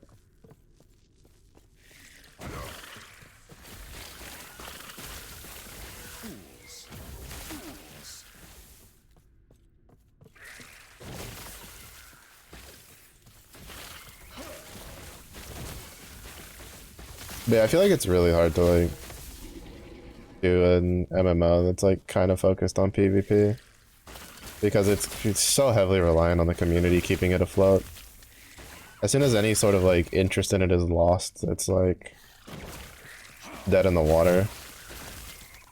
And the point is nowadays it's like in order to have something like that be effective, you kind of need to also have a system like what Guild Wars has. The fact that there's the commander tag in Guild Wars is like so good because it means that like you don't have to have things organized all the time, and the fact that World v World is just running at all times, like you need a system like that. You need a system where people can like don't even need to actually be in a party, right? Like somebody can just throw a fucking tag up and then people can just follow if they want to. And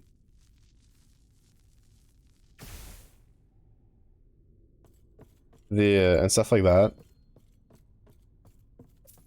But you can't only have that because like nowadays, like we're in a time period where there's not a lot of like people, like even people that I know that wanted a PvP, a bunch in like Guild Wars would do other shit in Guild Wars that wasn't PvP related just because they were just like, oh, you know, sometimes you want to change a pace. Not to mention almost every single game that's tried to be PvP focused, like PvP only really, in recent times, is just hasn't even made it out of like basically early access because it's really hard to do stuff like that and be successful. Because that kind of stuff also requires like a lot of time commitment. Do I play Valorant? No. I don't want to play. Alright, please don't make me play Valorant. Valorant hurt me. I'm so bad at Valorant. Don't talk about Valorant. I don't even want to play Apex anymore. Don't drag me into that pain.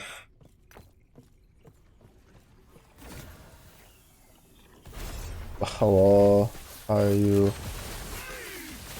I don't even have Valorant. Do I have Valorant installed? I need to make sure I don't have Valorant installed.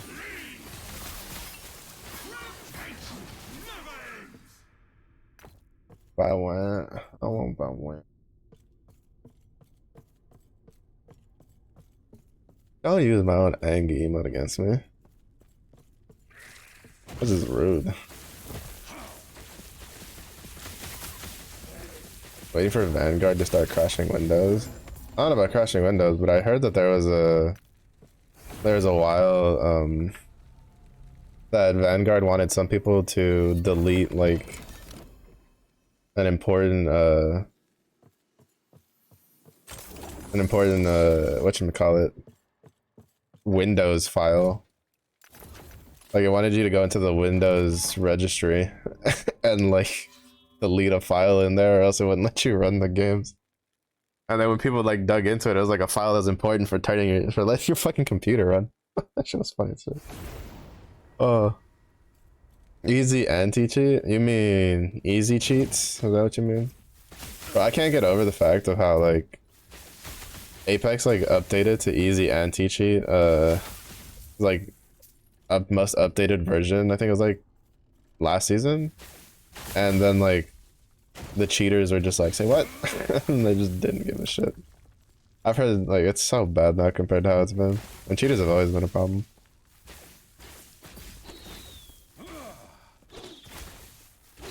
Yeah, to be fair, like there's no real easy fix to whatchamacallit, for like cheaters. You're like kind of fighting against the clock at all times. V2 Studios is hacks or something. It's because of the fact that it's kind of like an overlay. That's due to like a conflict of programming. It's because like some people can do overlays over Valorant, and it kind of like highlights things more and stuff like that.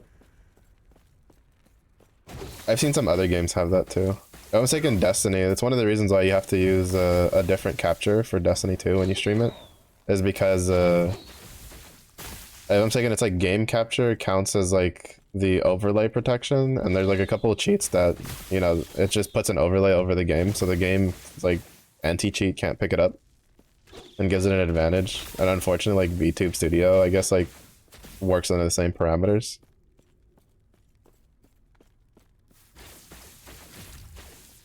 But I've seen that a bit. That the cheaters will win. For all the cheaters, like realistically, Ari's onto something. The real reason it's because all the cheaters are VTubers. I always knew some of those crackdown montages were too sus. How'd they always know they were around the corner? These VTubers. These Valorant VTube gamers. Can't trust them.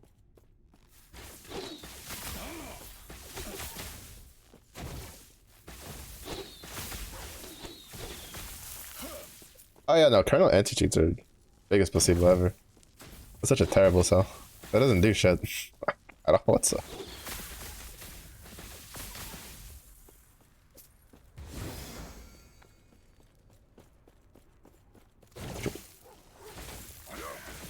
To be fair, there's no such thing as a perfect anti-cheat. Like anybody that knows anything about hacking and stuff like that, like understands that there's no such thing as like a perfect firewall. Like it constantly has to be updated, like oh so often, because like hackers are always trying to like figure out ways around it. It's why a lot of companies they'll either hire a company or they'll have people on site that their job is to actively monitor the system or actively like probe the system, one of the two, or both if they have enough money, because you just constantly have to be on the search for vulnerabilities and stuff, because it's just how it is. You just have to keep updating it. It's like how you know levies and stuff have to be constantly maintained, and you can't just like set it and forget it, because over time they get worn down. Kind of the same degree of how active you have to be with preventing stuff.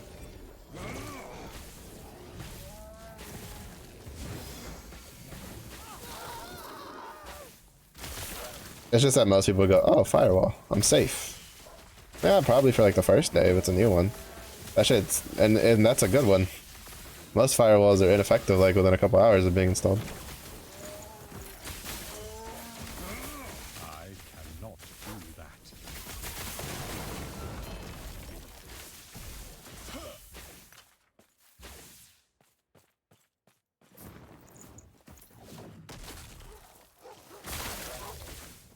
Yeah, if you're someone who has like some sort of like anxiety or anything, don't look into like web security.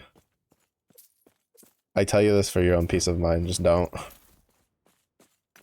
That shit will not make you want to do any. That shit will have you going back to carrier pigeons to send your information.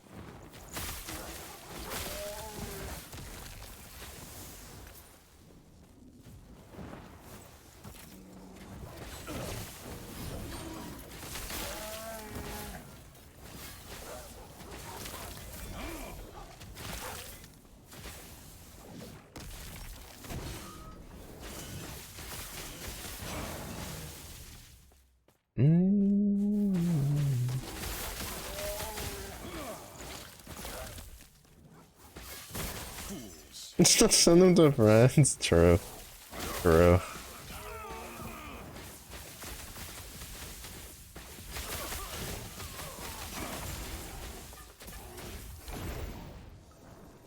This build's so dumb. It's so dumb how effective it is. But no, I think I'm probably gonna take a break from competitive games for the most part, outside of maybe playing with people from time to time. Between Apex, TFT, like, I'm good. I've hang up my competitive hat. Play Final Fantasy? I want to. I need to finish the Endwalker MSQ. And I want to play the new, but I'm too poor for a sub. If 14 had like what World of Warcraft had with its WoW token, like holy, I would be a 14 streamer all day every day. I miss my Reaper.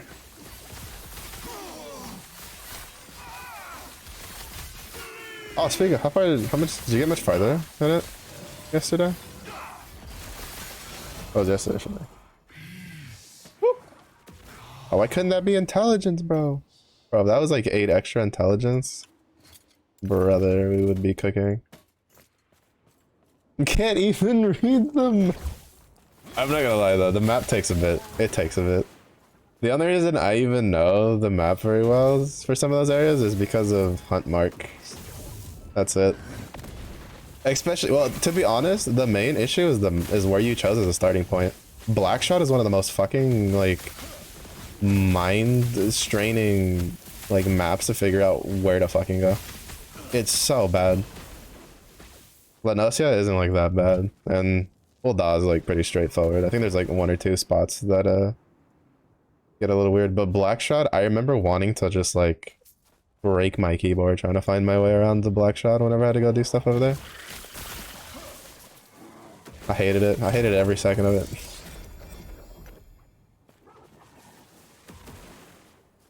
I can't even blame you.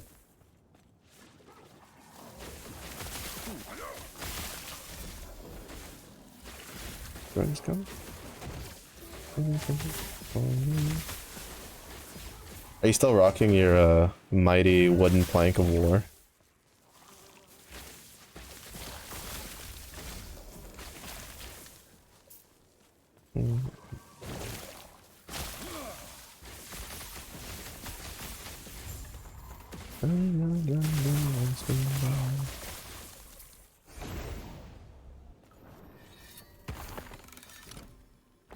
Wait, did I not? Oh, I didn't. No wonder I was so confused about that one. Truth. Level 14 Thaumaturge. Oh my. This is gonna be dropping meteors by tomorrow. That makes me nostalgic. The first class I mained was Black Mage. That makes me a little nostalgic. Technically it was like Warrior, and then I found out that Warrior was a tank, and I was like, fuck that noise. I've tanked enough in World of Warcraft, I don't feel like tanking in 14, so then I went to like Ul'dah and swapped to Thaumaturgy. And mained Black Mage. Back before it had 20 different things I had to keep track of.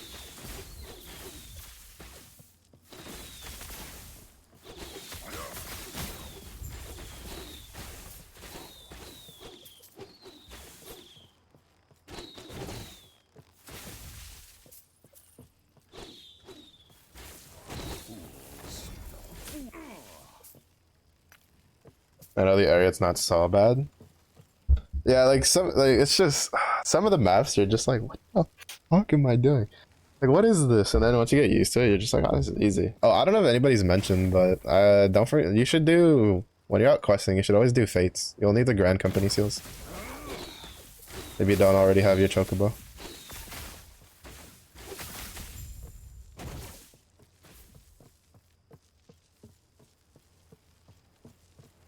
Yeah.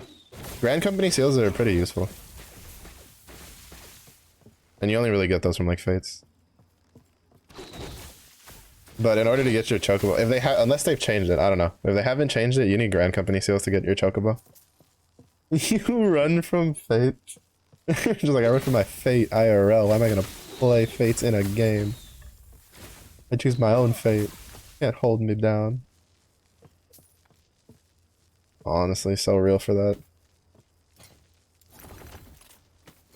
So real for that. Can you get Grand Company for things nowadays? I don't know. I played back when like fates were like the only thing you had to level up your alt jobs. So I was always just overflowing with Grand Company sales.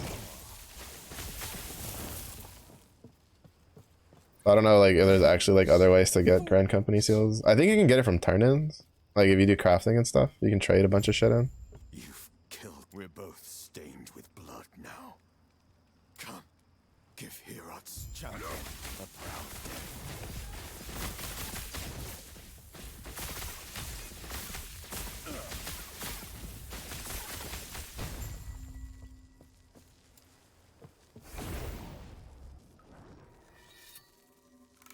More than two enemies target you, I'm cooked. You're a thaumaturge, of course. Look, you have your mighty wooden boards of war can only do they can block like one hit. You know, you're trying to make them work overtime. Can I always sleep? No. Oh, I crutch that so hard on some things. Yeah, no, especially like if you're doing like solo fates. So the problem with fates is if the system still works the same, if a lot of people did the fate before you go into it, like, you know, they do the fate, they complete it, and then it respawns. Well, it respawns expecting a lot of people to do it again.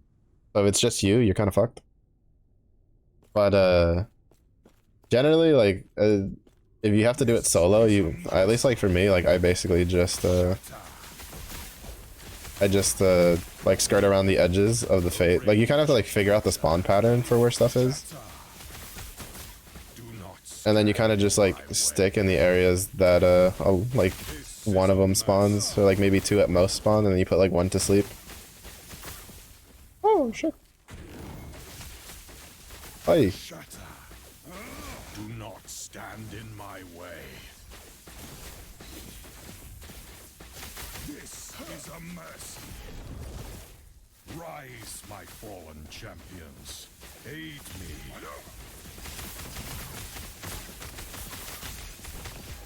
Shatter, do not stand in my way. This is a Basically, yeah. You don't really have much of a choice. And then if it's like one of the boss ones, you kind of have to like ignore it unless there's people there.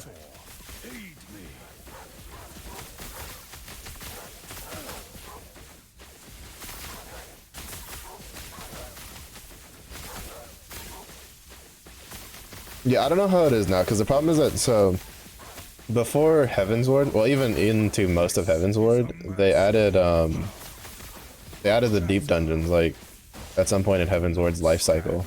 But before that, there was, it was called Fate Trains, where people knew, like, the areas that had the best, like, spawning of Fates, like, for uptimes and stuff. And they would make a train, so multiple people would just rotate around the map from one Fate to the next, getting, you know, just chaining the Fates together, because it gave you the best amount of, like, XP per hour. And,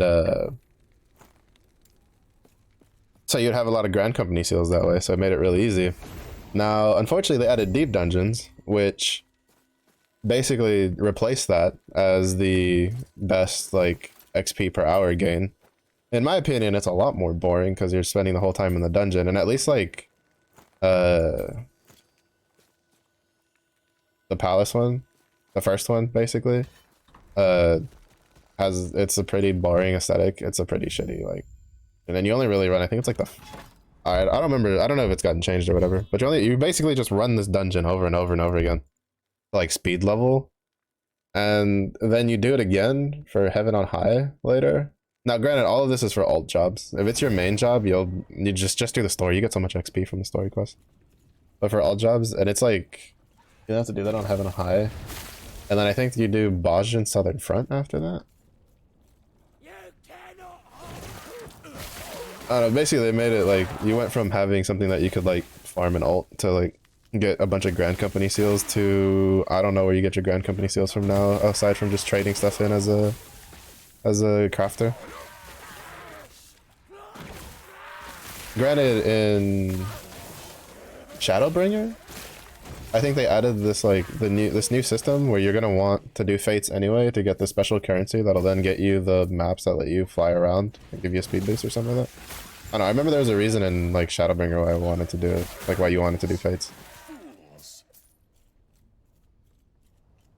Army strategy, that's too high level. You'll get there. I mean, to be fair, like I think you unlock Palace of the Deep in the level 30s or 40s. I don't know, you don't really have to worry about it when you're like a new player, because like the you gain so much experience for from the story. Like you can just basically do the story quest for the most part. Oh, I will say there is to keep an eye out for a side quest that lets you recolor your gear. I don't know if you still have to do that to be able to access that feature or not. But you used to have to do a side quest where you had to there was a side quest that would let you have the option to recolor your gear, so it's pretty good. So that way you don't have to walk around in your like pink, neon green, neon yellow armor when they start handing you those. But it's still a while. Like you'll get to it when you get through the story.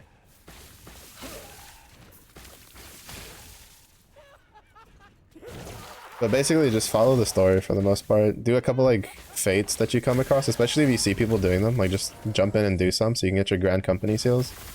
Because that way you can get your chocobo when it gives you the prompt for it. If they haven't changed that. Cosmetics are off. Honestly, glamour hunting is the only endgame that fucking matters, and you can't change my mind about that in that game. Anybody who says otherwise is wrong. Fucking glamours for days. I knew people that did savage raiding, like day one savage raiding specifically just so they can get the armor because it looks cool.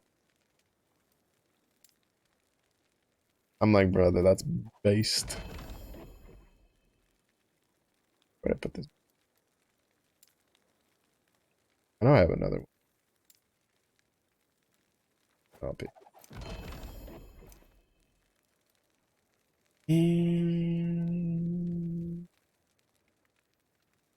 100%. Bro, I've dabbled a little bit at savage raid. Some of those are, whew, sheesh. Some of those are so, they live up to it. Raiding's good though. If you can get into it, it's really good. And I mean, even if you can't, that's the 24-man ones are so good. Even though we all know that you're probably just gonna be in the one for the Nier Automata, so you can get your 2B leotard, so you can run around in it. Like everybody else. You can already see it. Epo sad.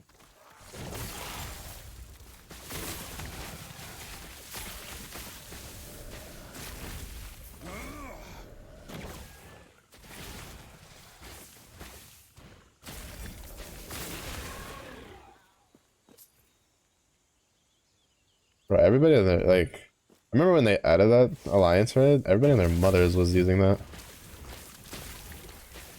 Sauron Dark Lord aesthetic. I don't know if you can replicate that on anything that's not a Dark Knight. But I don't know all the new armor sets.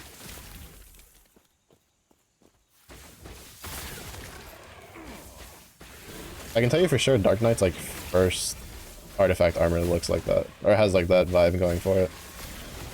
I would know, I've used it for a while on my Dark Knight.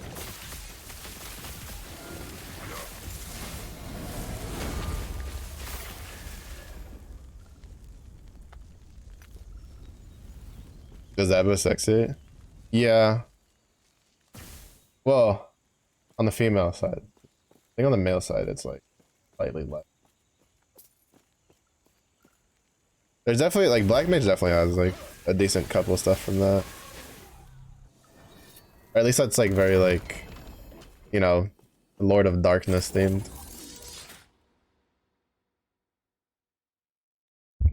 Yeah, Dark Knight's definitely the one that like it has so many armor sets that are like that. Or so many artifact sets that are like that. That it's insane. Oh, so I think like, cause like for me it was like, what is it? I went for the when I played Black Mage, my aesthetic for it was uh will drop a meteor on your city but looks fancy while doing it. So I had him in like the suits. Had him in suits with silver dyed glasses. So you could shing while he's dropping the meteor. You know? Do the anime shing as a meteor is coming down from the sky. Yeah, dude. And that was before this existed. Because this was like years ago. This was back before Heaven's Ward. Because I haven't touched Black Mage since. Fox, what's good? Welcome in. How have you been? I forgot what I had my ninja as. Oh, I think I had my ninja more like thief than an actual like ninja. Even though ninja has some pretty cool looks going for it. I really need to just make a tab just for the keys.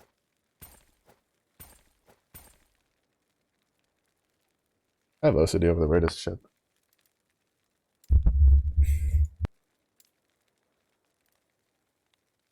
Sick as hell? That's not good. Hopefully you feel better soon. Samurai has some cool stuff. Samurai makes me sad. It has some cool armor here and there, but like it makes me sad because like I played Final Fantasy 11 and Samurai in Final Fantasy 11 was more like armored samurai themed. While in 14, they even explicitly said this, they were going for a more like Ronin style. And it made me so sad. I was looking forward to seeing like samurai and so many cool like samurai armors. It's gotten a couple. So I go create in my corner. Like the Ronins. I think to be honest, that's more popular nowadays in general. I blame Rurouni Kenshin for that. Such a good anime though.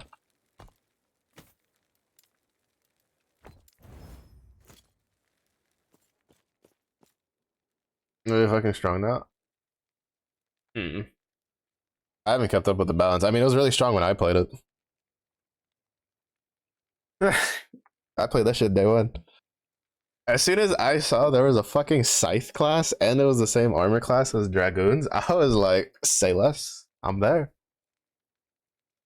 It was really good when I played it. I don't know how it is now with the changes. I haven't kept up with the stuff for the current like class job changes because I knew I wasn't going to be playing it anytime soon. I am Baroque.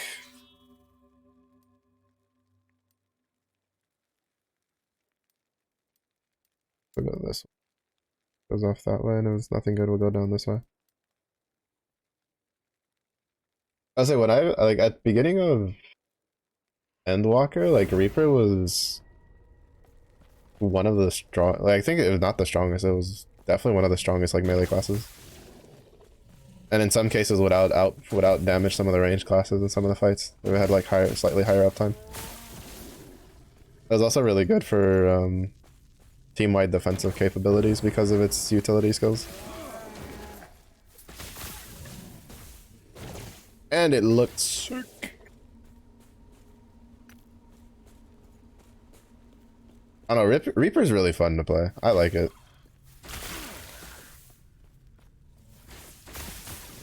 I think my two favorite jobs to play in 14 are Reaper and Machinist. I think are like my two favorites. They're so good.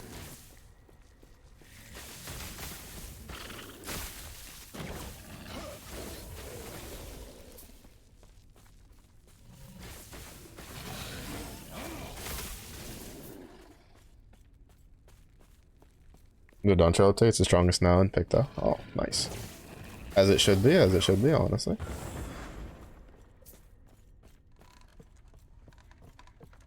I think the only thing I don't like about Reaper is its level 3 limit burst.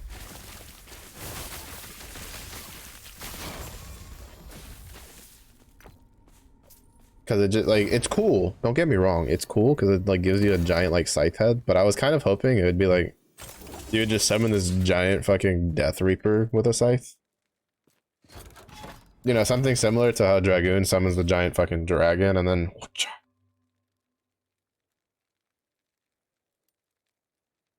But it's still pretty cool. Okay,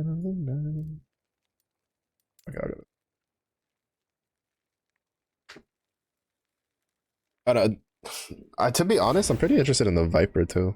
The new Viper melee class. I don't know if I'd like it as much as Dragoon, but... Or not Dragoon, as Reaper. I hate Dragoon, honestly. Like, jump, you're dead. What's up, Zephyr? What have you been up to today? Besides sleeping. There. Shit, that was like... Bleed on hit and physical damage. No bad.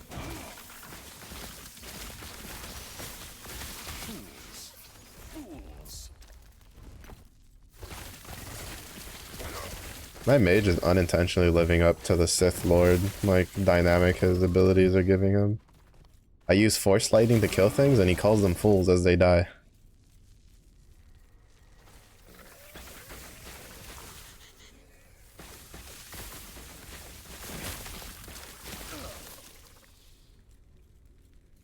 Looking at the graphs before, disparity between Victor and the other casters was kind of insane. Oh. Even from Red Mage? I know Red Mage's like damage was pretty high up last I had looked.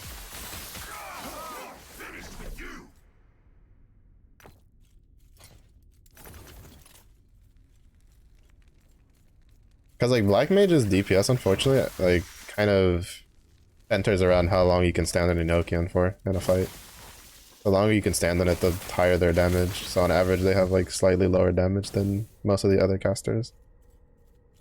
Oh wow, interesting. I wonder what's the cause of it though. I don't know too much about either of the new jobs, if I'm perfectly honest. Like I had like passing curiosity on Viper, but I wasn't like, oh, let me learn everything. Not like I was with Reaper. Oh. I was about to walk right past it. I was like, oh, shrine.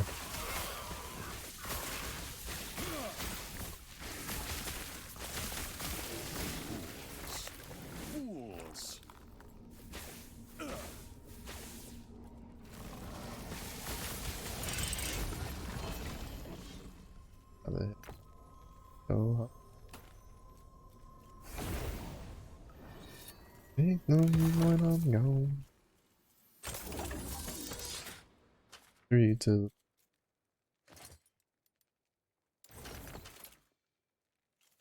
Yes. Good lord. No shot of whiskey. Tell me and Jerry never got a hiss. Red Mage was the closest, but still a decent gap. It probably doesn't matter unless you're like sweaty, which like obviously I'm not. Probably. I mean, like in some cases, like I know Red Mage. Well, Summoner probably to some degree after the changes. Summoner was before they did like the changes to it was you had to be sweaty to do anything more than just healing the boss with your DPS. I have a friend who she's like a hardcore Summoner main, and she would be so mad because she's like, I have to do this exact like 2 to 3 minute fucking rotation because if I don't, all my DPS goes out the window and it makes me want to throw my keyboard out the window. And I'm like, fucking machinist. I just have to manage my heat bar. I'm just chilling, living life. Live, laugh, pew pew.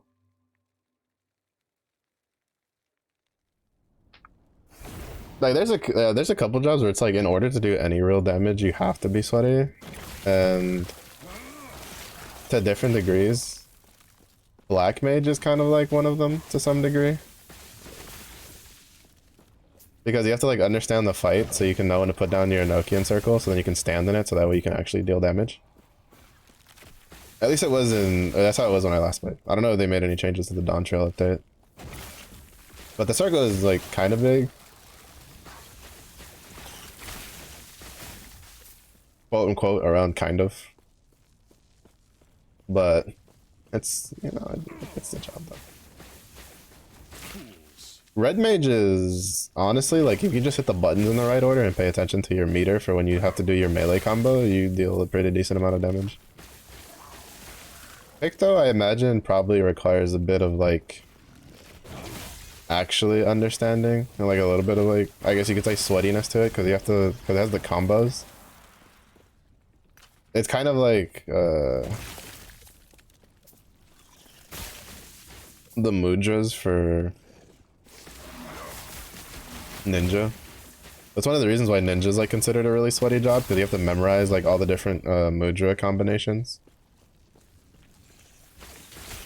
And there's a specific order that you're supposed to use them in, and there's just a lot of shit that goes into it, which is why I'm glad I stopped playing Ninja after A Realm Reborn.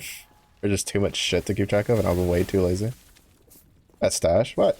I have a stash for just holding all uniques that I don't know what I'm gonna do with, and then I have a stash that I have gear that I'm probably gonna use later, and then there's a stash for my for all of my my idols.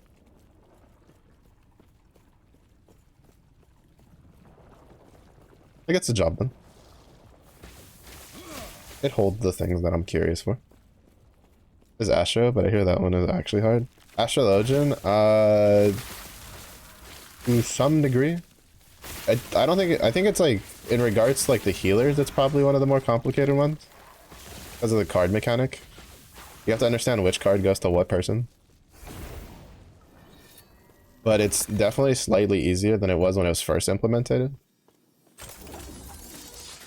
If it still works, like, more or less like how I remember, part of the reason why Astro is kind of, like, hard is because of the RNG aspect of drawing the cards. Because I think, I'm saying they added ways to, like, reshuffle it, but I don't know if they added a way to control what cards you get. Like, I know they did something to mitigate the RNG, but, because it used to be really bad back in, like, Heaven's Ward. That was one of the biggest complaints for Astrologian's like gameplay, was you could get really unlucky and get like the useless card like 3 times in a row. And then I think they like removed one of the cards and they revamped a couple of the other cards, so like most of them are pretty equal nowadays. But you kind of have to understand who to give what card to at what moment.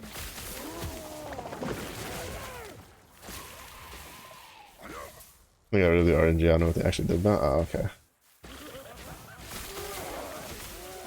Yeah, I'm not too much into the healers, so I don't know. I think the only healer I've like slightly played more than just enough to get the job unlocked is Sage, because I was like, ooh, pew pew Gundam lasers. Whee!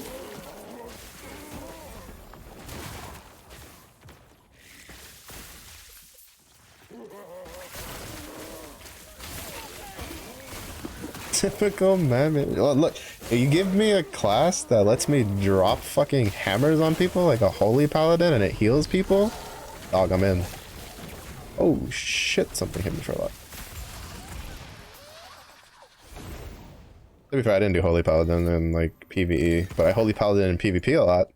I'd be healing people and they'd be like, what's good? And I'd be like, holy shock to the face. Not you, buddy. You might want to run back to your healer. Sage was really fun though. Like when I played it. Like you have your like Gundam funnel lasers and then it's just like, oh,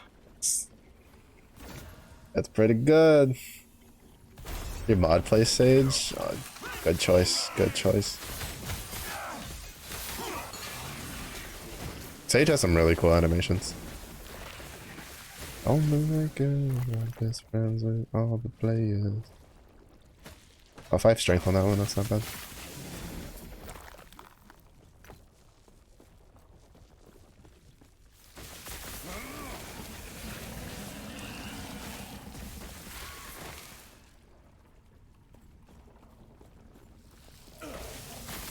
To be fair though, you don't want me playing healer. I tried playing healer once in World of Warcraft for like running dungeons, and they took me off of healer. And it wasn't because I was bad. It's because I let people die when they do stupid decisions. I'm like, if you're too fucking dumb to stand outside of the fire, then you're too stupid for my mana. Not my problem. And my guild leader was just like, Mellow, please. And I'm like, no. The fucker can't stand 2 inches to the left. He can't get 2 inches of mana, alright? I don't give a shit. I don't even res them either.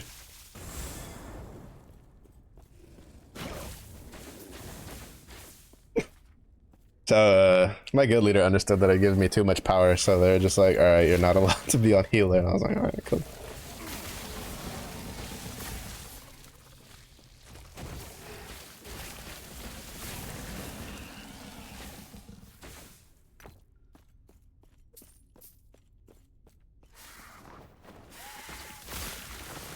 So much mobility impaired in games? No, like there's a limit. Like when I healed, it was like when I play an MMO, I usually understand what every single class in the game can do and how you can get out of things. In regards to this case, it was someone on a paladin and someone on a warrior, both of which, like in World of Warcraft, both of which I know have very extensive mobility that they can use to get out of things. Especially warrior. Oh, don't argue with me about like mobility on warrior. I've played that class for like 10 years. Like, I've done some of the dumbest shit on that class with charge and leap. You know, some guy trying to be like, oh, I have enough mobility on warrior. I'm like, motherfucker, you have 2 stacks of fucking charge and a goddamn leap on like a 15-second cooldown. You better shut up and get out of the fucking fire if you want these heals. But like, usually like, in 14 I'm a little bit more, easy going with it, because some of the caster classes are definitely more mobility impaired. Except for Black Mage with their fucking little Jedi dash thing they do. That shit's so funny. I'm sorry, not the belt. Oh, the belt's the lethal, whereas the coffee table is getting picked up. You're playing a plate wielding class. You'll take it. Couple lumps. Trust. Builds character.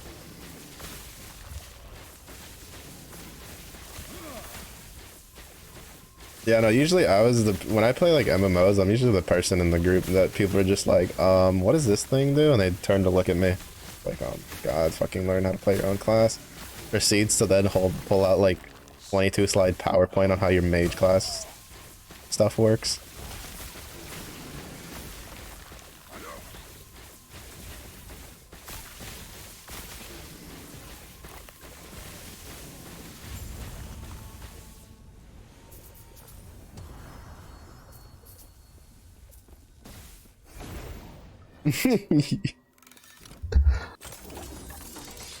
Just have a brain rot.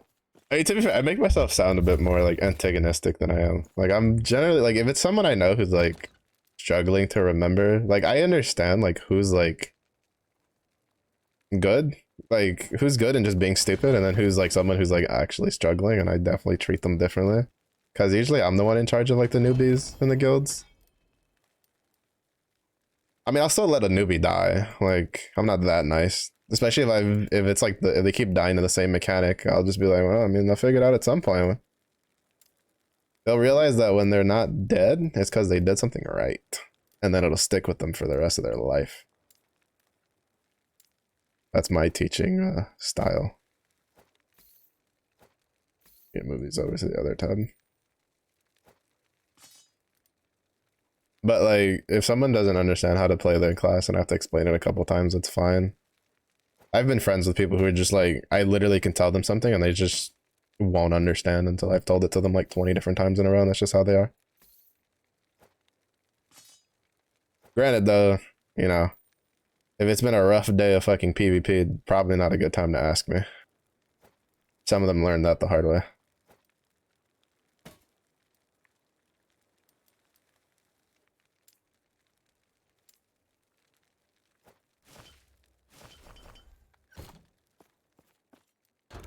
Trained like a dog and not a very smart dog? Exactly. I could not use better words to describe them.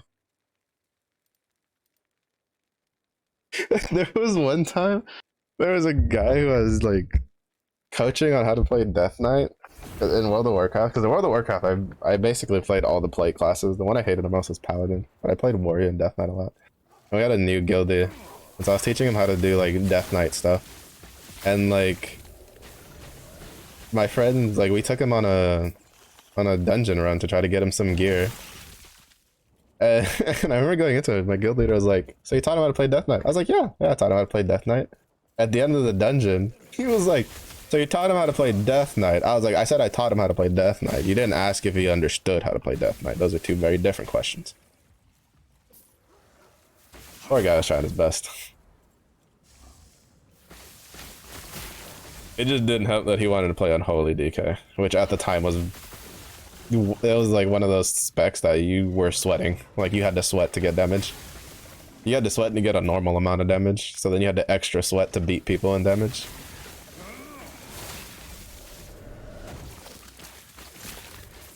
His best isn't good enough. Yeah, sometimes that's okay, and we put those people in the C group. It's fine.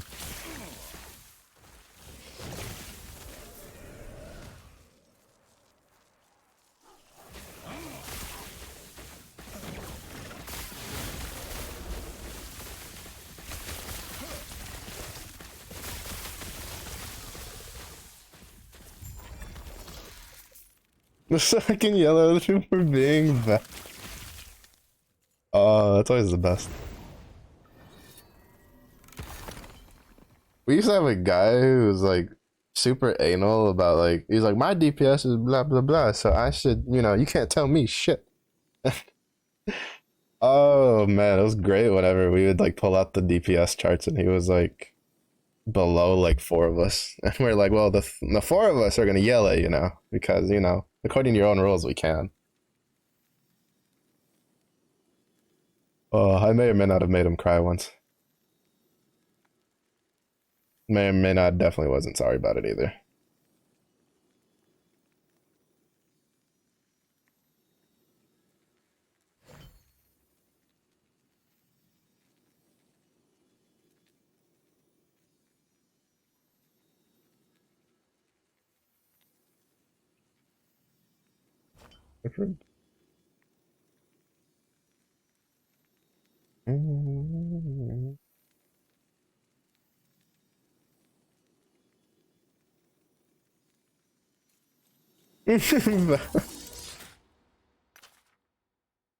Don't talk to me if you're not top fragging.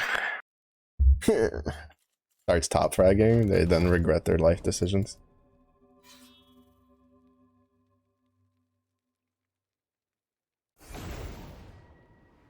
Well, you see what happened when, you know, my mouse is acting weird.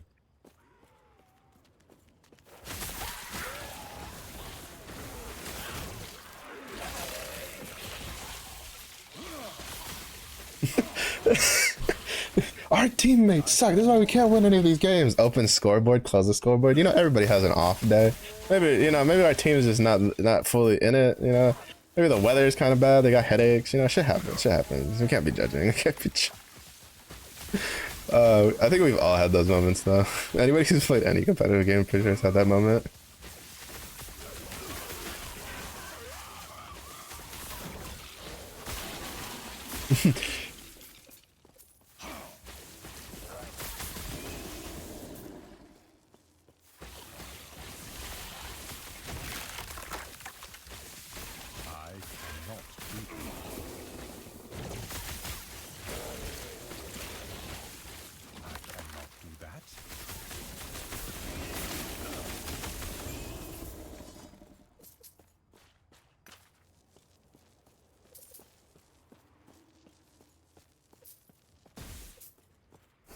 A gold, which has no real use in this game. My mouse broke. Trust, it's because of my mouse. I'm better. You gotta believe me. Have I ever lied to you? Remember, thinks back to when asked who ate the last Oreo cookie.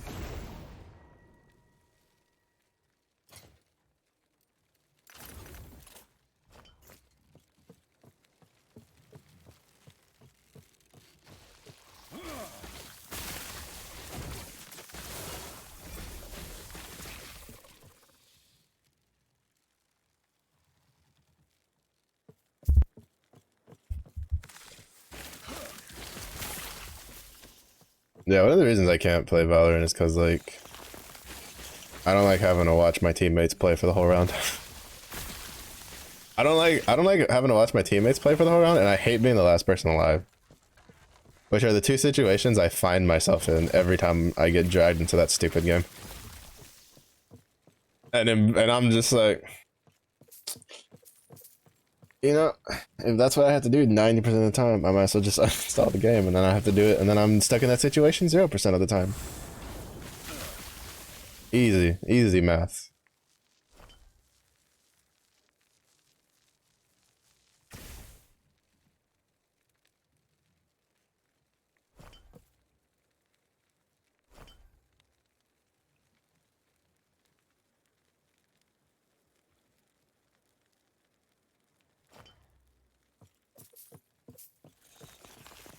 This GG we pop off. I think I've like once like popped off in Valorant when it's like last two. Went ham with a Spectre and killed like 4 people before I died. And then our other teammate clutched it up.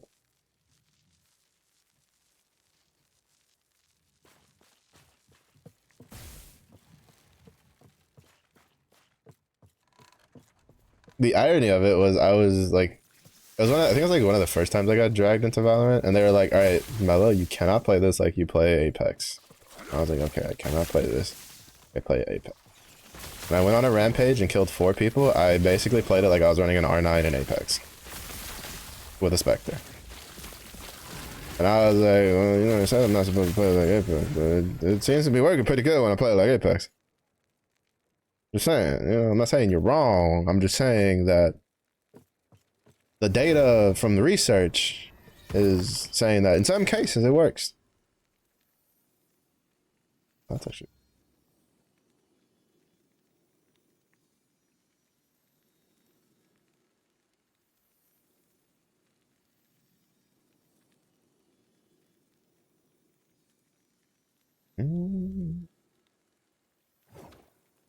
But no, I'm like I don't have the patience for tactical shooters. I tried to play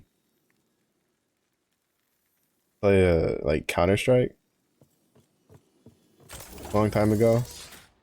And I'm pretty sure that scarred me for life because I played that for like a year and I was so dog shit the whole time.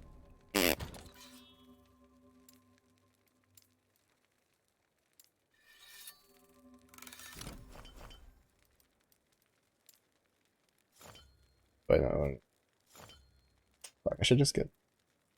Can I base for this? Mm,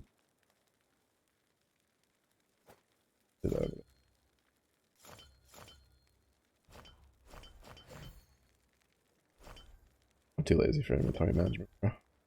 Too old for this. Oh, just manage yourself in it.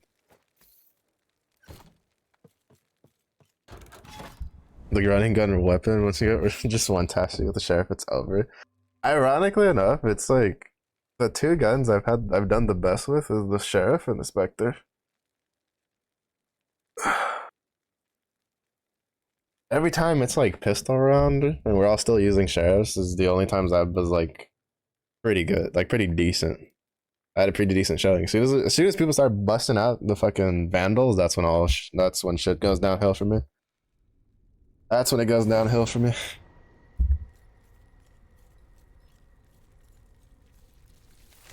To be fair, it probably also doesn't help that every time I've played, like, we somehow end up getting really cracked out players. I played with two friends once where two of us were unranked, myself included, and the other person, the highest I ever got was like silver, and we somehow managed to kill the guy once on the enemy team, and one of my friends picked up his sheriff, and his sheriff had the Ascendant Gun Buddy on it from the previous like act, and we were like, what the fuck? I wonder he's killing everybody. And he wasn't on a smurf, it was a high level account. We're all sobbing in our corners. I'm like, I don't even play this game. I'm like, I'm not even ranked. I don't even think my Valorant level's high enough to do ranked. That's how little I played it.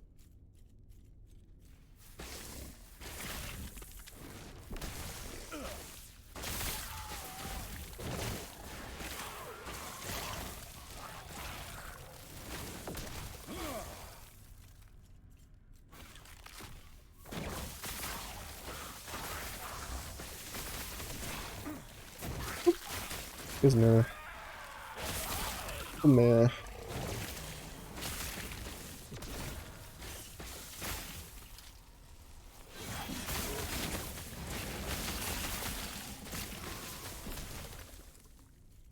Crazy one tap 3 kills into shooting their ankles. You know, what you're doing is you're inhibiting their mobility for your teammates. That's what it is.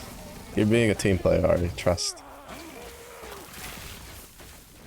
Oh shit, that's rude. Did he just... Is a fucking tower dodging my shit? Oh. That explains a lot. Playing good, I either ride the wave or under pressure to keep doing it. To be fair, I think part of it's just like... Sometimes when you do well, the game kind of bumps you up. And then like... You kind of psych yourself out, like, am I really this good? And then you start whiffing and you're just like, no, I'm shit at this game. When you're really not that bad.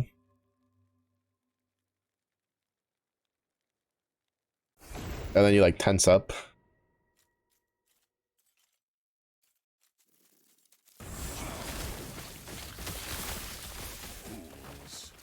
It's a lot harder to pull stuff off when you're tense.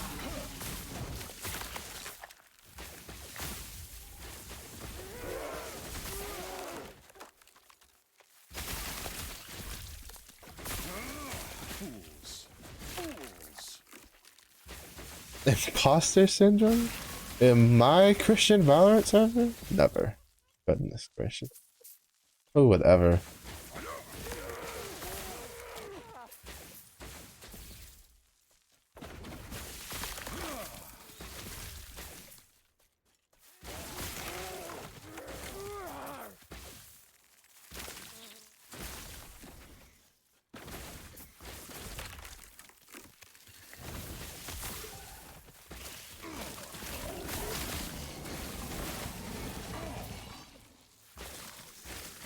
This map's really good for layout for these waves. It'd be nice choke points. I have like reverse imposter syndrome when I play like games like Apex. Cause I have like almost 2,000 hours in Apex. And so a lot of times like I'd say probably like 60% of the time, 60 to 70% of the time when I play Apex, I'm like, holy shit, I suck at this game. And then Apex has like mercy on me and puts me in a lobby with like normal people, and then I'm like, oh wait, never mind, I'm not that bad. And then he goes, alright, so now that you know that you're okay, back up to dealing with master players. And then I'm crying again, because then I can't kill anybody.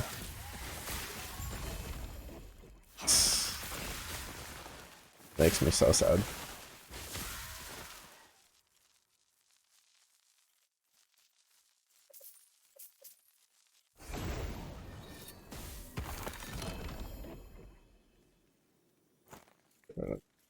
I don't think that's like any good for the build, but it's got 2 LP, so I'll hold on to it.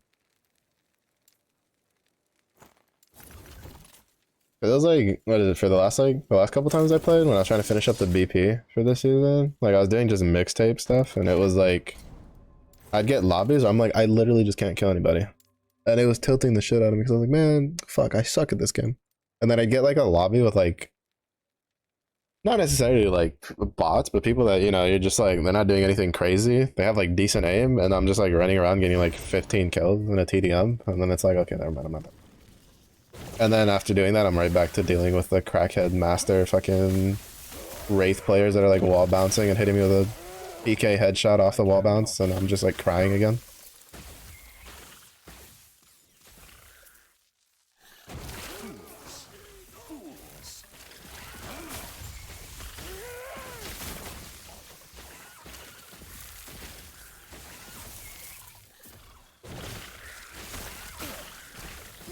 Back in my day, we just ran in a straight line, like real people.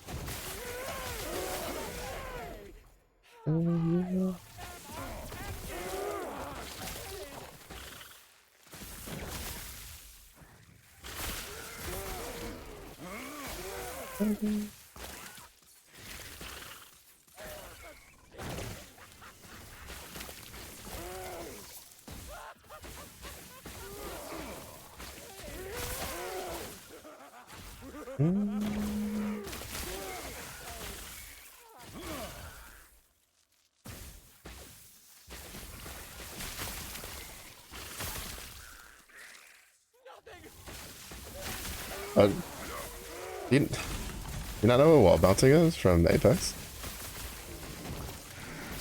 I mean, it's kind of like parkour. Like their character literally like bounces off. Like for Apex, when you like jump at the wall and you bounce off of it.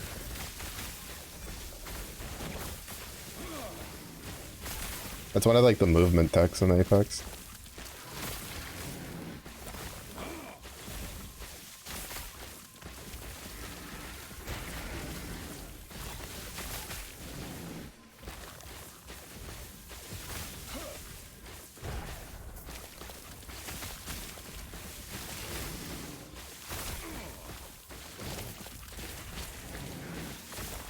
This was the no, no. Not Apex. Apex is like Apex is funny because it's like when you play it like at lower levels, it's an FPS game. When you get to higher levels, it's a parkour game with guns.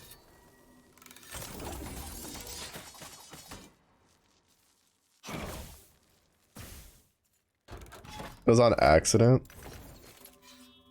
Honestly, I think it's pretty talented if you can do it on accident. I've never wall bounced on accident. I've always had to do it like I always had to practice it. I used to be good enough to like wall bounce tap strafe over the regular size like walls outside, but I can't do that anymore. I stopped practicing it.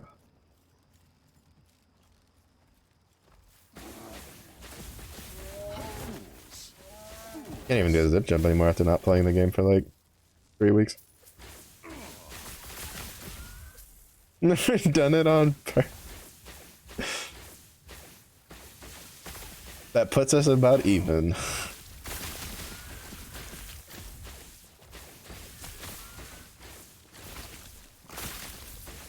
To be honest, I don't think I can do it on purpose that often either nowadays.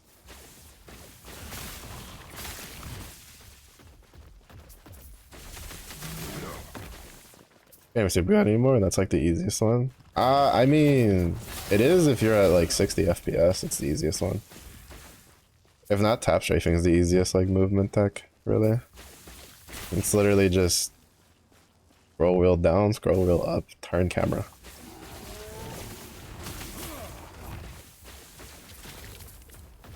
The higher your FPS, the harder it is to pull off a super glide.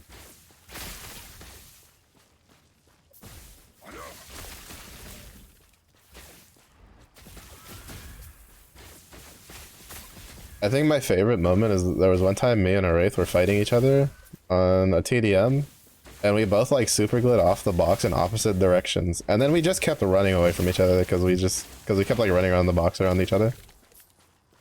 when we tried to like super glide to catch the other person off guard, we both did it at the same time. So we were both like, oh fuck it, we're committed to this momentum, we're leaving.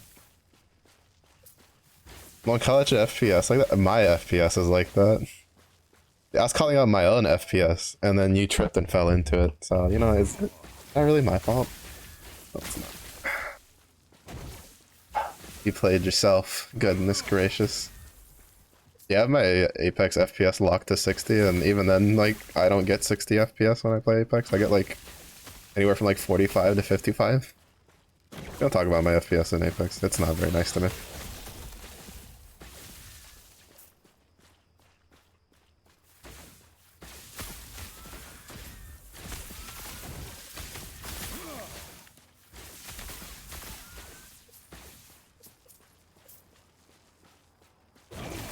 I can get a solid like 60 when I'm not streaming. When I am streaming though, it's like hellacious.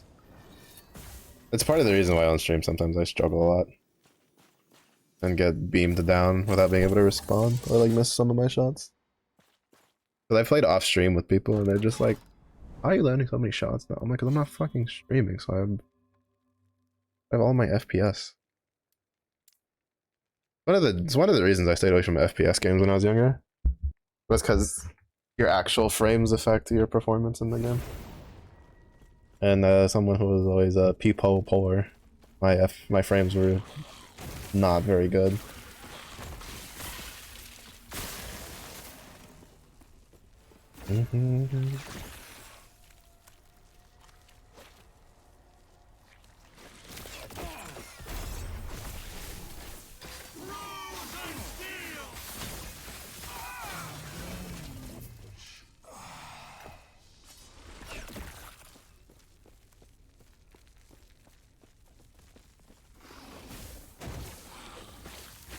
Overwatch is unstreamable? Really? Do they just stutter a lot? Like Apex, I've known people who they've had to like stream it with like a PNG because they have like their VTube going, it just blows up their computer. But Overwatch, I think, is the first I've heard. Yeah, that's weird.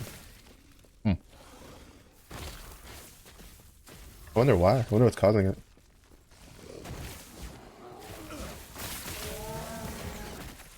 I mean, to be fair, I've had like some issues with some games where I'm like I can stream Apex, but I'm having problems streaming this piece of shit game.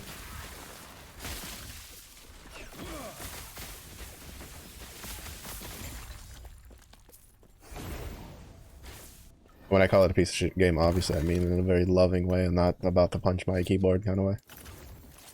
We're very peaceful people in this area. Blizzard hates WoW. I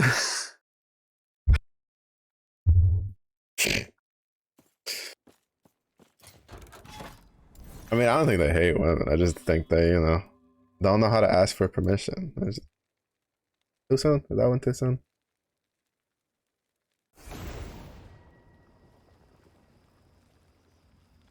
Looking at you, Cassidy.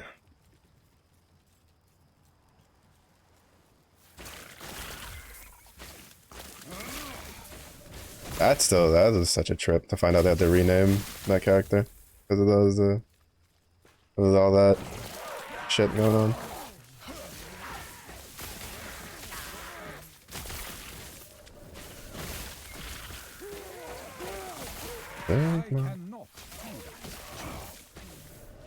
Love me to my boat. Always time.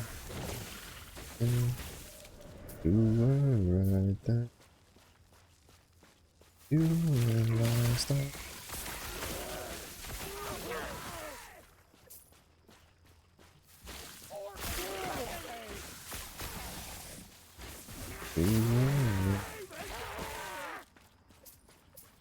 Honestly, those a couple of years with all that shit was wild for gaming. So much shit came out back to back to back. At the same time, you had like the Evo shit coming out, like with all the FGC stuff. Like that shit was crazy. Like I'm not surprised stuff like that came out. I was just so surprised so much of it came out, like in so many different aspects of gaming all at once.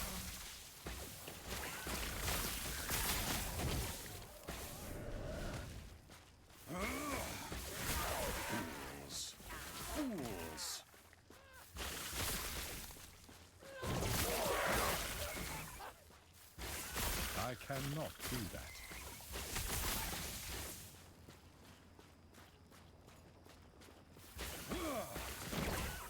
Alright, you spiders, you have like multiple legs. I'm gonna need you to move faster than that. Trying to kill things quick here. Exactly like that. That's you got a pitter patter on the double. Who thought it'd get? Oh no! Who would have thought someone with like little to no social skills, put in a position of power, would ever do such a thing? Oh my goodness!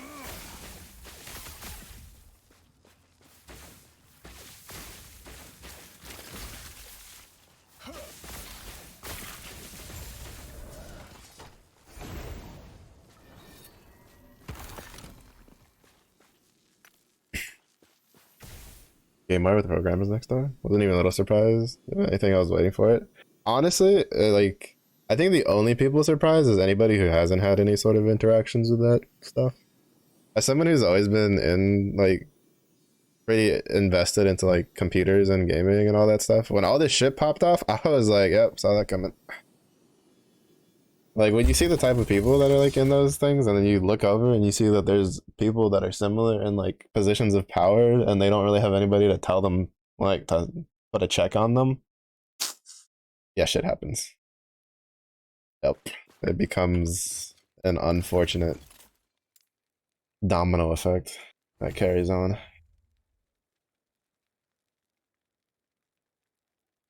Cause I remember when like the fighting game one popped out, which to be fair, the fighting game one was like multiple different directions because there was issues both with like guys and girls that were doing crazy shit. But even then, as someone who played a lot of fighting games and had gone to like, it was on a smaller degree, like tournaments and stuff, but like it was still just like, I'm not overly surprised. When you get that much shit going on, you get all that popularity, like kind of goes to people's heads. I think they can do whatever they can.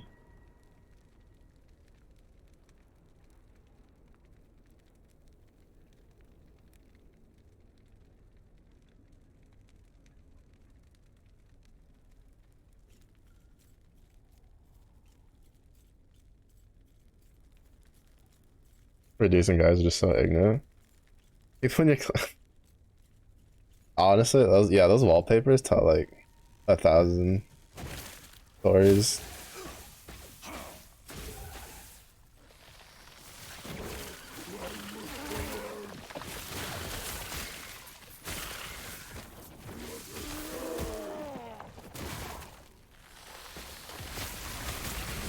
It's like what is that? That's what I always found funny when it's like the Genshin and stuff like that, right? Like MiHoYo, like a lot of people get mad at MiHoYo when they make characters that are like little like children. But I've seen people be mad not because like how should I say it? They're mad because they'd get in trouble if they expressed interest in something that's a child. If that makes sense. And I look at those people like, how about you just don't look at a character like that knowing that it's a kid? And then call it good. Because I've known someone who said that personally. On like a Discord. And I'm like, how about you just don't and say you didn't? She's bro, that one, I'm like, dog, get the fuck out of here.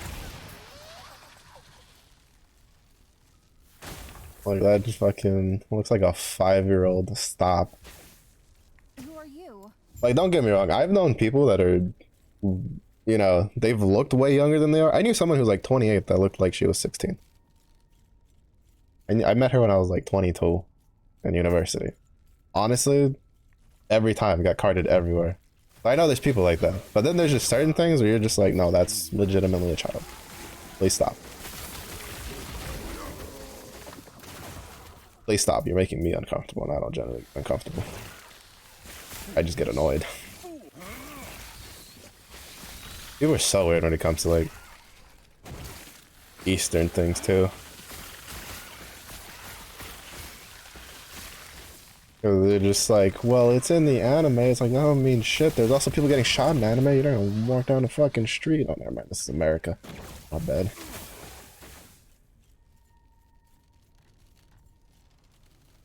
But the internet's a weird place. It's it's gotten a little crazy. I wonder if that's part of the reason I don't watch anime too much anymore. I always thought it was just because I'd get bored, because I have like really bad attention span when it comes to like watching movies and TV series, especially if it's like really like obvious directions that the show's gonna go, or the movie or the show's gonna go in. Mostly if I watch it alone. Like if I watch it with someone, I'm chilling. But if I'm watching it by myself, I'll skip through like episodes and movies, like just to get through what I consider the boring part. Which, to be fair, I used to do that with books too. If it was like something that I'm like, okay, I already know what's gonna happen in the next like 3 chapters without reading it, so I'll just skip those 3 chapters. But it's just like, I think part of it might also just been that. Because totally normal like anime conversations would just get completely derailed into shit, and I'd just be giving people the nastiest look. I'd be like, ugh, brother, ugh. Like, why am I talking to you?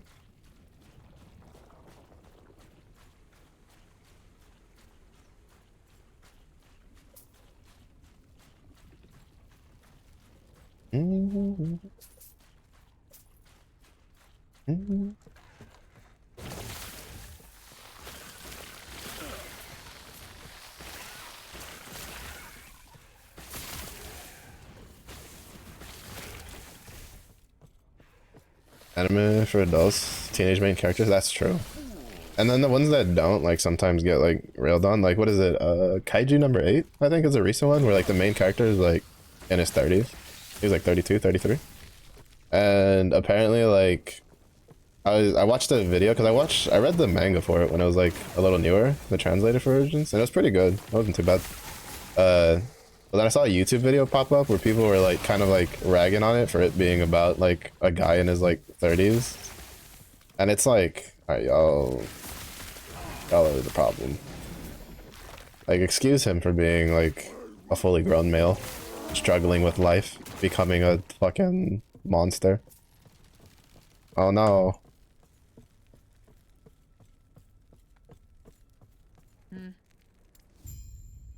Take care. Gods.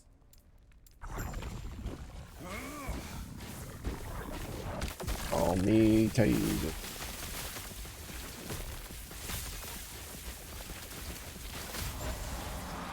Yep.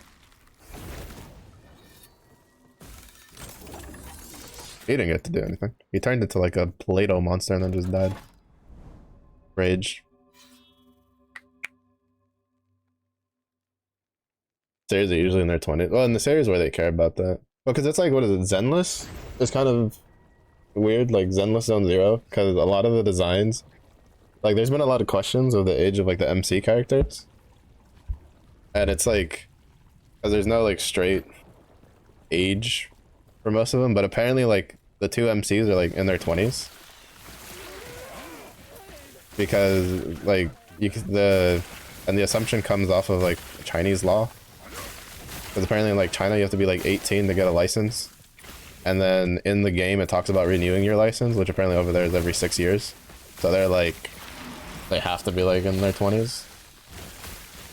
And that you can't take loans out over there without being 18, which I think is true in the States also. But then you look at like, I looked at Belle and like Belle's, I'm like from a design point, I'm like, is she nice? Like, she looks exactly the same as another character in the game that is in high school, but I think it's just because it's like a cartoon thing. But that's the other weird thing too, is it's just like, I think nowadays they're like, they're no longer just doing the, oh, they're like 20,000 years old. They're like, oh, well, they're 30. It's like they look like they're 6, but they're 30. It's like, all right, I see what you're doing. I'm on to you. You're not sneaky.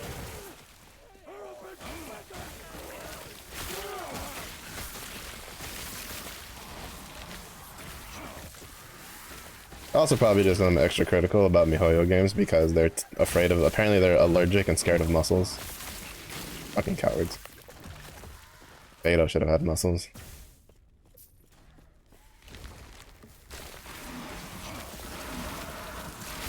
They ruined the potential of my waifu because of their fear. Fuckers.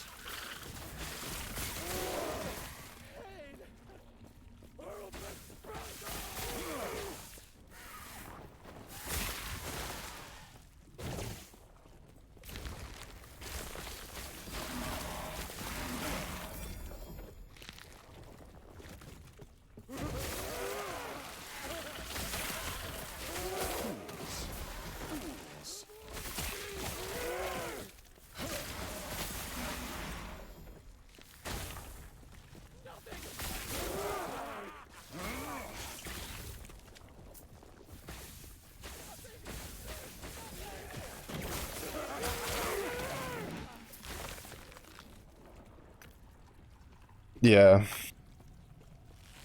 That's just because it's like I had a question with it because it was like I have the shark girl character from the first banner for Zenless, which is known that like she's in high school, and then like you have her standing next to the MC, the female one, and then you're just like they look exactly the same, but one's like 6 to 7 years older than the other one. I'm confused. And then you see like the other females that are like in the same age range, and they look nothing like her, and you're just like, I'm confused. I'll be right behind you.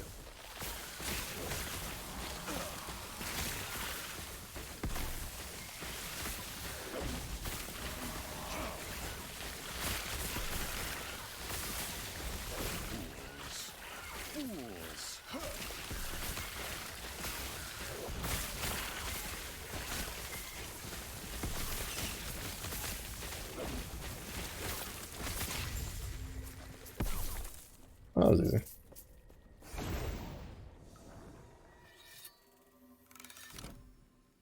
Can't run a check really. I mean, like that's unfortunately that's not just a them problem. That's such a problem like everywhere. Even in places where you're just like there's this established system that keeps track of this shit, and they're just like, oopsies, we forgot. It's like, what do you mean?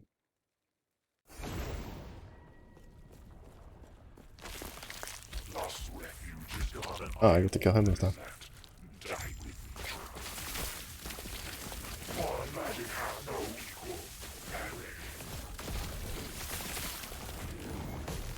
Got that.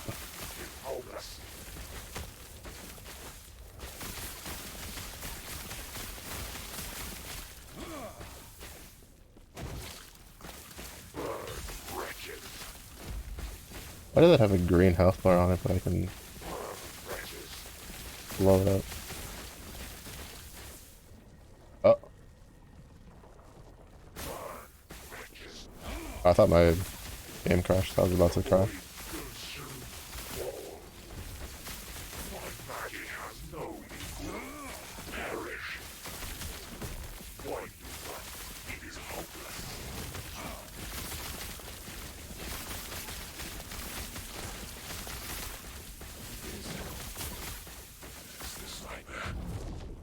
Okay.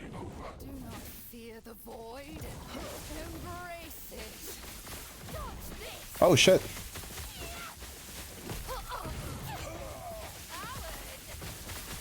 Keep running.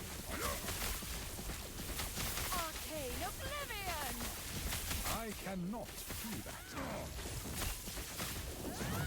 I forget that the level 90 doesn't make it start showing up.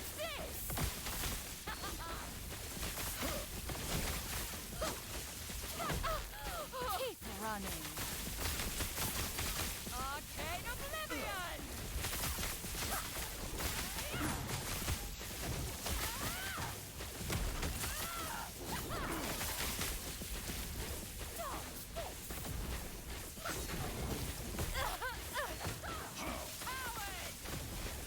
Keep running.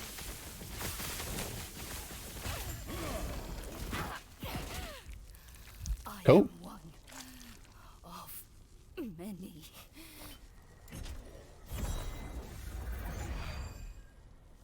Need to run these more to get better stuff. Oh. I was wondering what that like strength thing was about. Sure. Or the shattered thing was about. Yeah. I think part of it is just like it's gone so long that a lot of this stuff has been unchecked that because it's like companies are generally pretty slow in implementing things. Like for instance the credit card, right? When like it took a bit to get companies to implement the like the little thing that lets people swipe their credit cards, because the amount of money it took to like set up the infrastructure for it, a lot of companies didn't expect it to be worth the price investment. How are you still alive? But No one has ever walked you know, as soon as they discovered that like it was worth the investment, everybody had it. This is, I feel like it's kind of the same place where they're just like, well, do we want to do all this extra shit? But you want to do all this shit? Really? And it's like, not really. Because if there's no like financial like repercussions for it, then they don't really care. That's like the end of it all with businesses.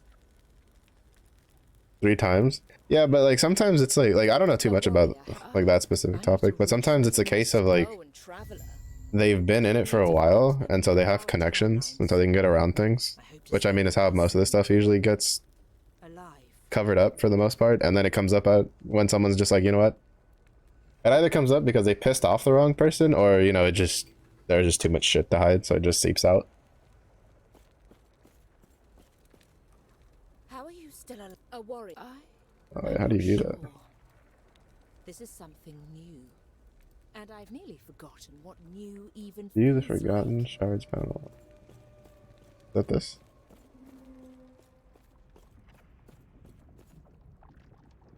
What this? Oh. Oh, the floating. Oh. Wait, where do I view the panel? I'm confused. I didn't read. Was it over here?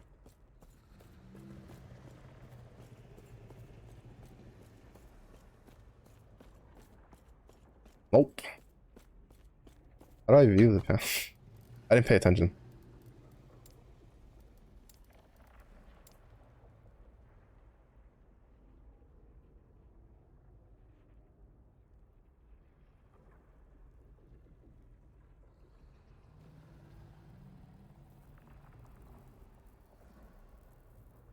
Where's the keybind? Oh, here we go. At the very top, Mellow, if you would read.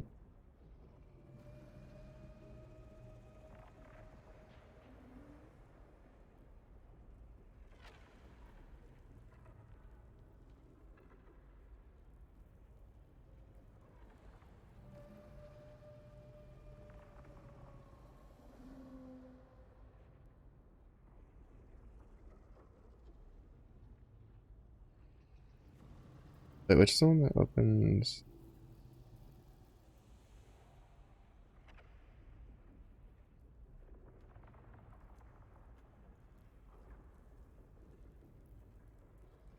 I think it's.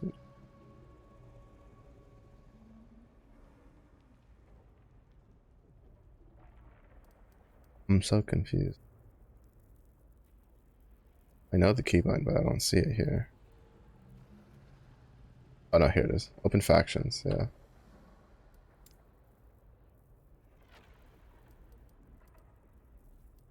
Oh, there we go. The back button, obviously. UVA the first time, people boycotting the character, so they'll definitely call. Always English voice actor. Oh, well that's actually probably why then. Because if it's like predominantly a problem with like the English side of things, it just means that I think it's less of a them issue and whoever they have in charge of like casting those, because there's no way Mihoyo like actually has a direct hand into that for the English VAs, in my opinion. Like I think I don't really think they're all that invested into the English side of things, especially because like even as like players that play this game like in English speaking countries, most of us probably play it with like a different language pack. Like I play Zenless in like Japanese with like voice acting, but I don't think they put as much effort. And to be fair, probably sometimes they've seen the stuff and they're probably over there like, what's the problem? Wait.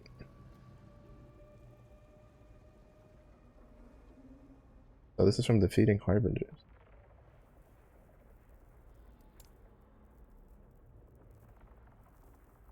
Oh, they're based off of where you're at. Ah. I thought it'd just be RNG which one you get, but no, it's based off of like what timeline you're in. That's cool. Getting twice the amount of stability when completing an echo. Oh, that's nice.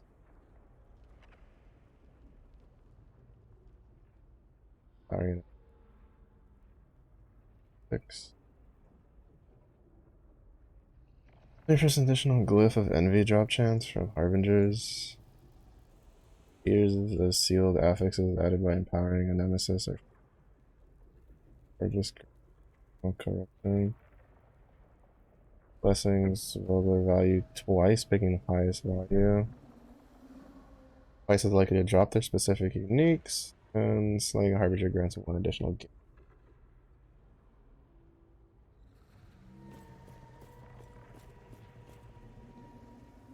At 100 corruption, that's gonna be fine.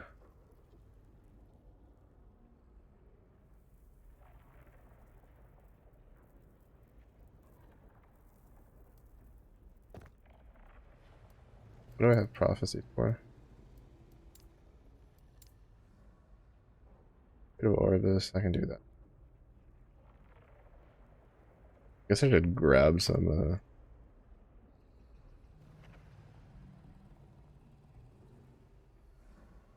I think this one had one.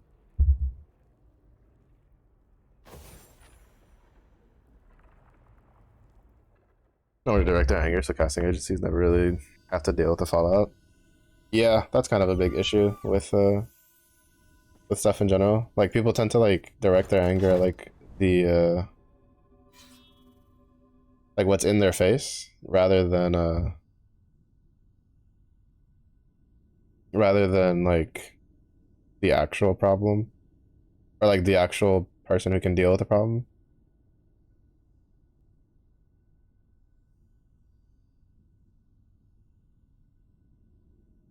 Are we doing a power model?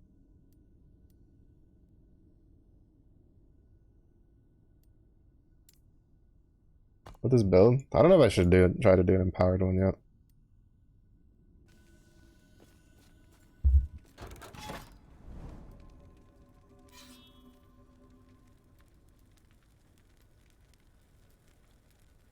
Environments game is cool. Yeah, it's probably one of the, well, in this, I'd say in this area, because like this is like the end time, because it's like they did a really good job of doing the timeline hopping thing, in my opinion, because anytime like a game introduces like timeline jumping, it gets a little wonky. I feel like usually there's a lot of like loopholes involved, and it's not very like good. In this one, they've done a pretty good job, in my opinion. I think one of my favorite side quests starts like in the Divine era. No, it starts in like the Imperial era, and then you have to go back to like the Ruined era to get something, and then go back to the Imperial era so you can open the door. Granted, I think that's like the only time they do that, but this is basically alternate timelines from like areas we've been to. And then the this area that we're in just looks sick, because that black hole is this one. So it's like aesthetically it just looks really nice, because it kind of gives credence of these being like shattered timelines that are like loosely connected.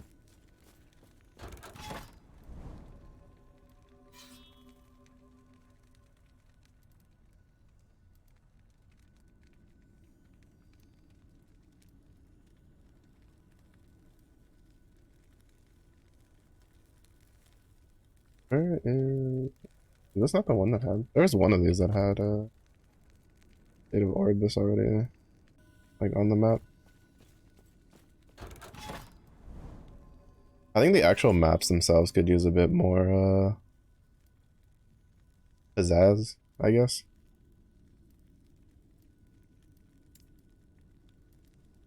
Because I mean, some of the maps are kind of cool that you like play on, but some of them are kind of boring. It's definitely like a bit more diverse than I'd say something like Path of Exile, like this. But granted, this was like, there's like a quest area that for mapping in Path of Exile is pretty similar to this map, but you don't really see it again after.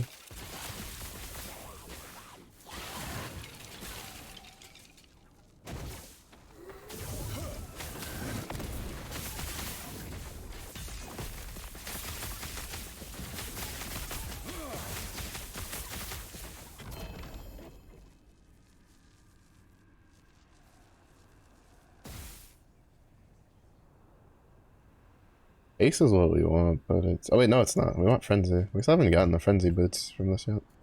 That kind of sucks.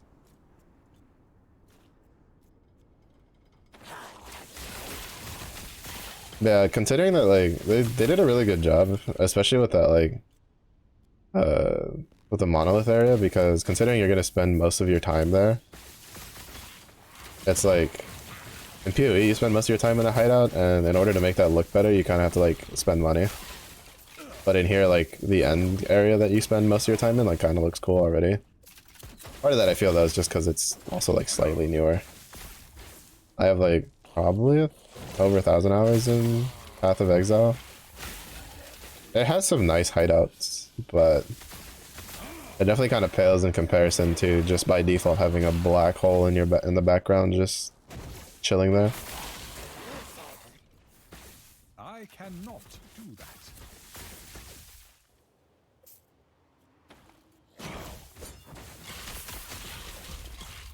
I cannot do that. I cannot do that.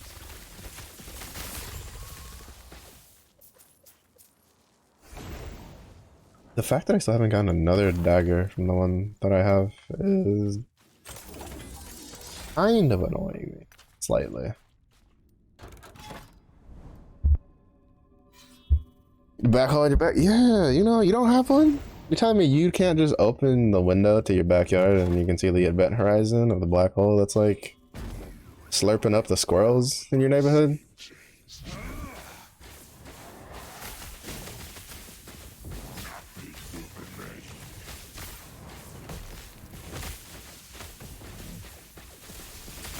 Thought everybody had one of those. Goodness.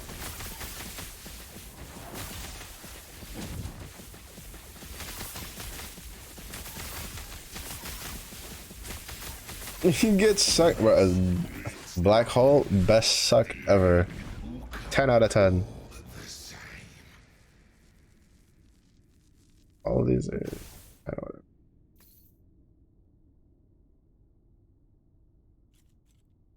Second to none, trust. The best part is you'll never have to worry about experiencing it ever again.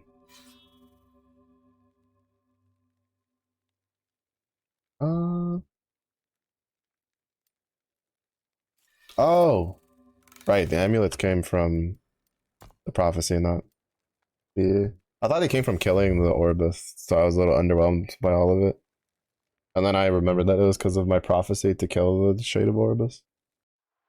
That kind of explained why the amulets themselves are a little shit. Yes. Interesting question. Oh, we're now almost mates. Interesting question because I hit the wrong option. I was just on my way to amend a record. Mm. How can I help you?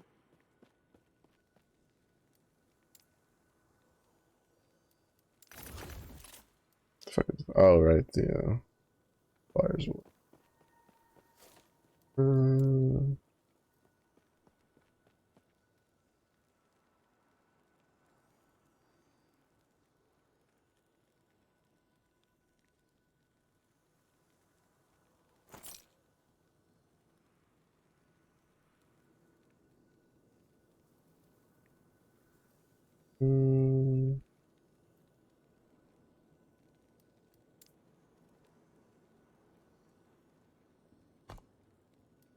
Oh, is that just in my inventory permanently?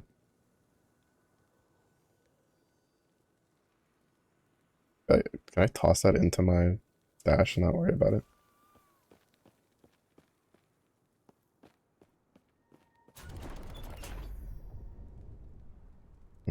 I get that till rank 9, unfortunately.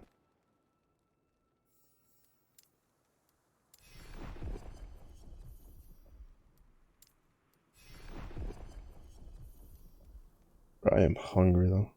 What am I gonna have for dinner? That's a good question.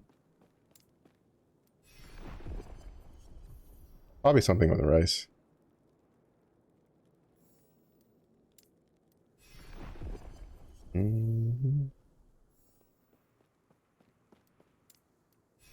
It's rolling high corruption to spite me, I can tell.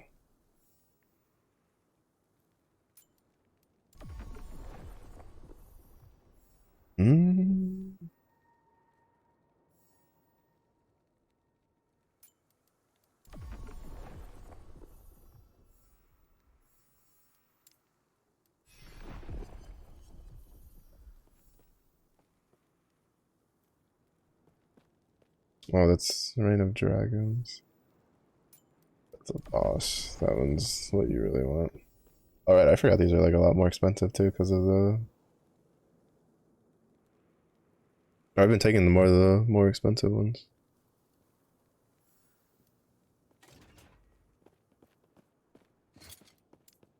Alright.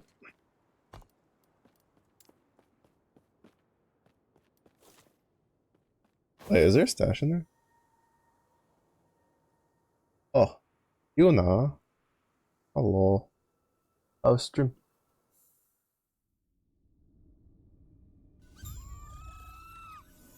Oh, actually, no, I just realized that I ruined my streak. Last time it was actually my fault. Badge. And shambles. Oh my goodness, getting warmed up for the carries. So diligent. That means all we're getting is W's on the weekend.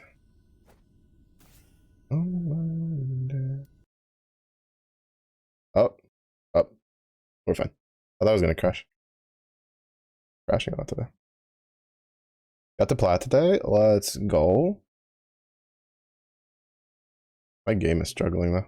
Never mind, there it goes. I crashed. I was like, wait, it's been flickering and it didn't stop flickering. Did you get on everything or was it like DPS support? Tank? Oh goodness. Actual best tank. Goated.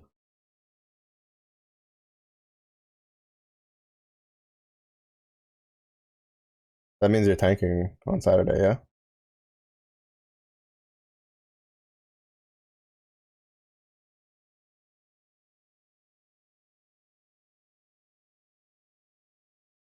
Bro, this game's taking forever to restart.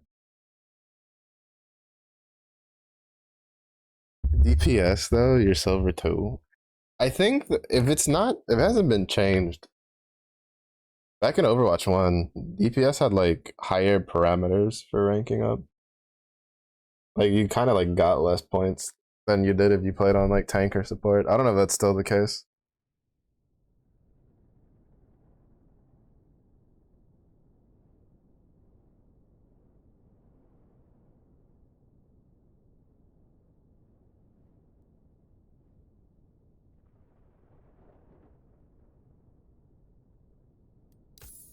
No, yeah, because I had friends who like they had the, because like back then they didn't have the whatchamacallit, like the different roles, right? So it was kind of hard to tell. But I had friends who like they would play on DPS and they'd get like no points, and then they'd play on tank and they'd get a lot of points, and they'd be like, "Wait, there menacingly." I don't know if it's still the same. Can't win any games on DPS. Oh yeah, that would definitely have to do with it.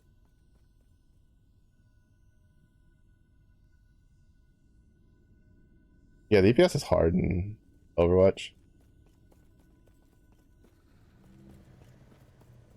because it's like you can have a lot of damage and have like no kills, which is interesting. It feels so weird. Like you can have two good DPS putting out damage and then they just won't have any kills, so then nothing happens, and it's such a weird state.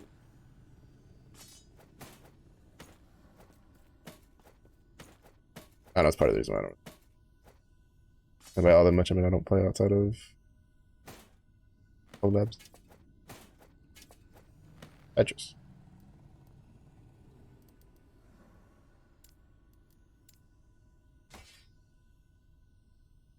Get Mojo to carry you. Yeah, I just get Yuna to carry me. And by carry me, I mean much. Especially now that she's plat. Oh my goodness. I never got the plat. I think I was like 5 points shy before I quit Overwatch 1. Hard crutching Reinhardt and Zarya. Have one of those? I feel like I have one of those. Wait, no, I don't. I think I definitely have one of those with LP. Yeah. Oh, I need to put this somewhere. Forgot that I can't use this till rank 9. Kill things in DPS, yeah. Because it's like the supports can be sometimes hard to pin down depending on like what they're using. And then it's like good luck trying to kill something if they have like a Zarya and a good support. You're just kind of crying.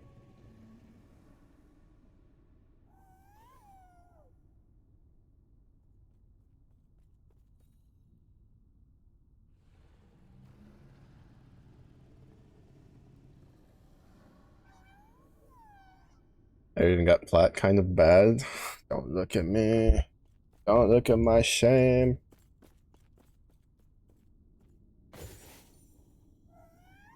Resident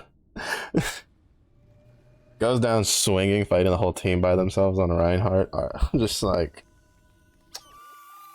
why didn't you just kill everybody? Why'd I have to res you? Goodness. Let's see if we can do an empowered mana. I don't know if I can.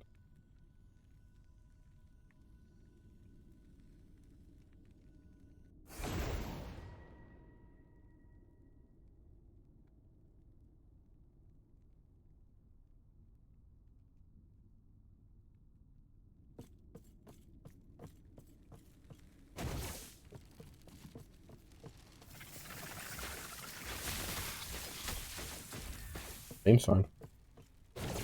I didn't know there was like an actual decent spike since we started at 100 corruption.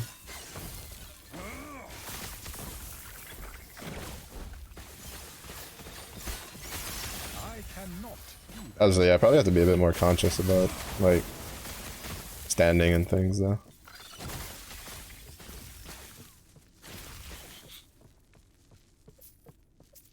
Just play Reaper. No. To be fair, I think like usually when I play, like well back when I played a lot, like Reapers always had like the highest death count, even with their little like Wraith form escape and teleports and shit. I'm like, how do you have a teleport and a Wraith form? And you're constantly dying. Looks over, sees the guy constantly uses both of his escape tools to engage into an entire team. It's like, alright, never mind. Questions have been answered.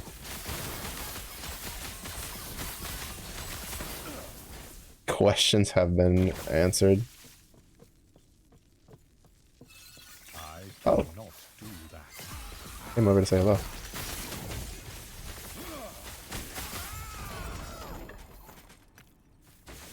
Wait, what prophecy? Oh. Crab ring. Best ring. Crab ring, still best ring? Crab ring is best ring. Crab ring literally lets you summon a crab. Mm.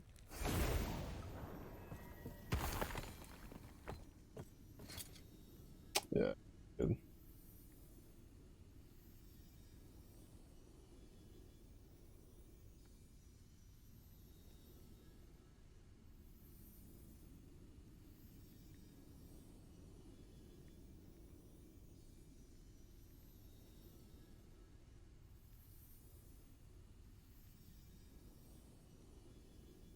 Oy vey.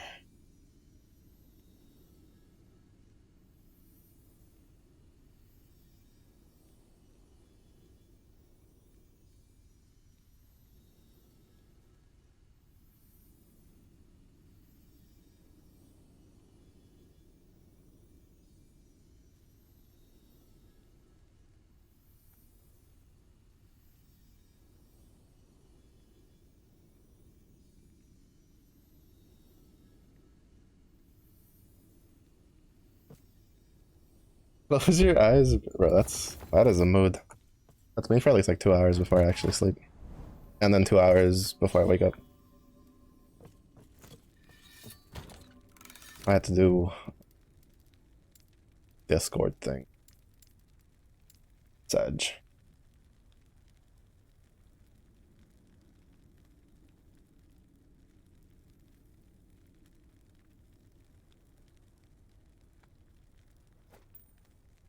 I need to keep one of these. Empower. It's +4. Oh, this one rolled +5, but it has LP. Edge.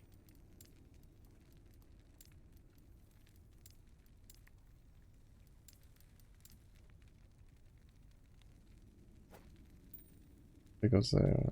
Hold on to that one. We'll power that. Oh, I forgot to put that back in there. Oh, and I didn't get another one. Shh. I need another one of these so I can empower it to see if it gets like strength or something on it.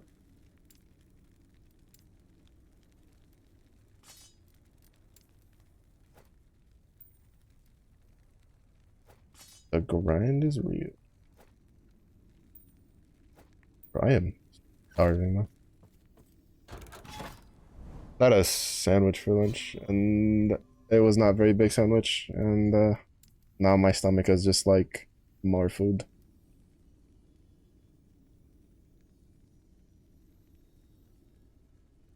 But I'm gonna have something with rice. I don't know what I'm gonna eat with the rice though. Oh, actually, I do. There's chicken in the fridge that's gonna go bad if I don't finish it.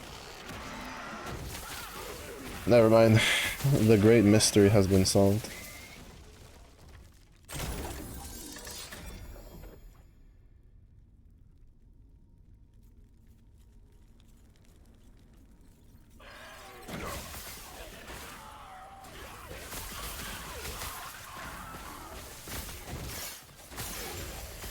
I'm kind of surprised that this could just run into empowered monolith with no real problems.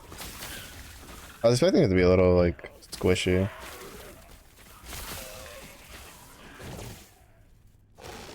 Granted, I have like 3k ward at most points. You get more necrotic resistance though.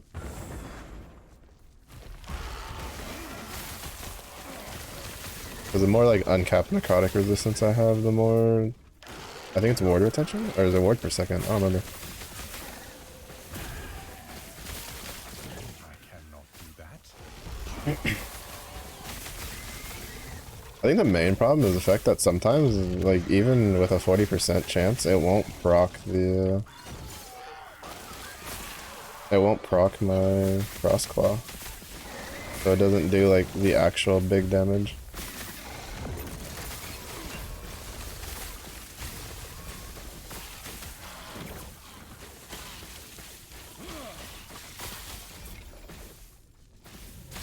That's cool. I could have used, like, an actual combat. It's fine, too, I guess.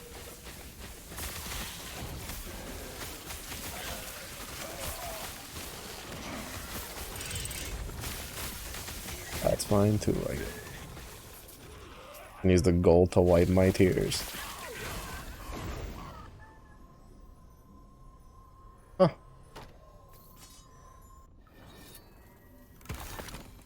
Isn't the Forgotten Knight the NPC for this Harbinger cycle thing?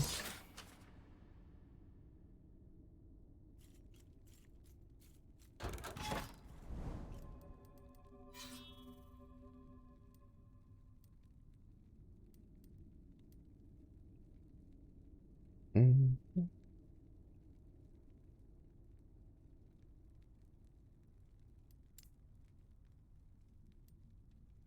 And it just feels bad whenever you like either reset or open a new timeline and it's just like XP tome, some gold here, some gold there, and it's just like, or at least be like affixes and shit.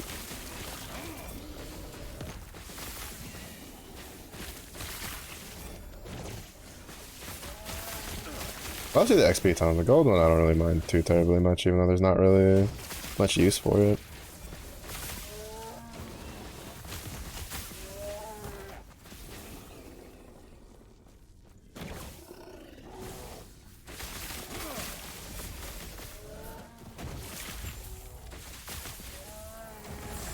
But like the XP tome reward one, like it's so little XP you get. But I don't really care for it. Even though technically it's probably the other way around. Like until you hit level 100, the XP tome ones are probably like better than the gold one, because even though it's not a lot of XP, it's still extra XP. Well, gold, I don't think they've added anything to give gold any real value still.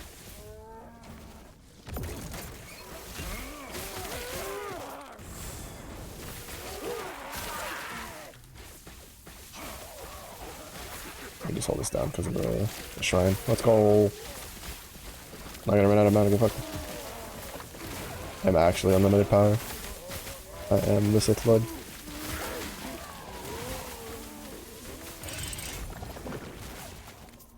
You know, now it makes me wish the dagger was like a sword. That was like a lightsaber. That would have been kind of... That would have been a fun little touch.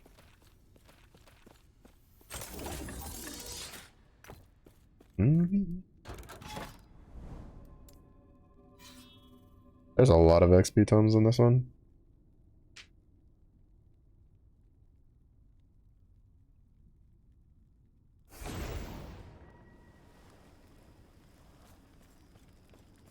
Siege towers. Oh, and they're like opposite sides of the map.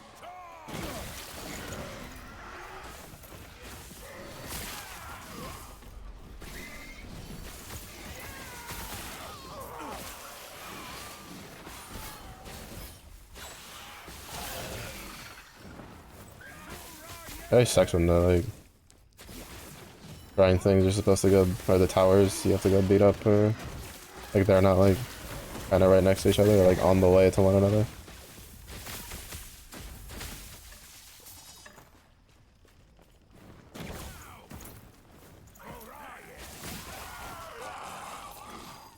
Look.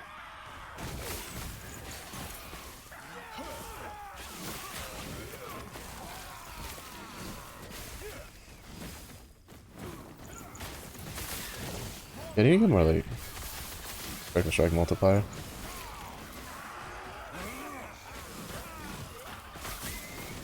But, like my crit rate's like plenty high. But I think I'm gonna scale the damage up. I need more like crit multi. And then I think I need whatchamacallit?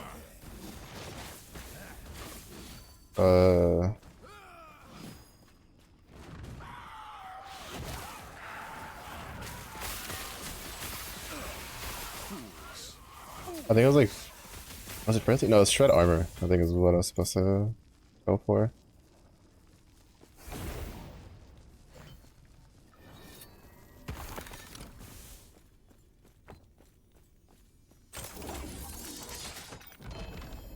I am not a man of many pockets.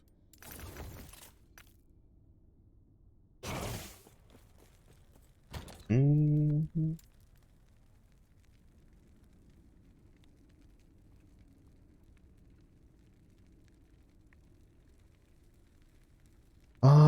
What's the fortune potential on that? Really nothing else on that. Put points into. I need a better chest piece. Just having mana doesn't do anything for us. I need a better relic.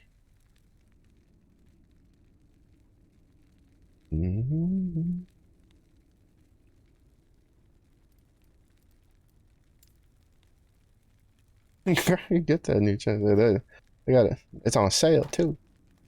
Hey.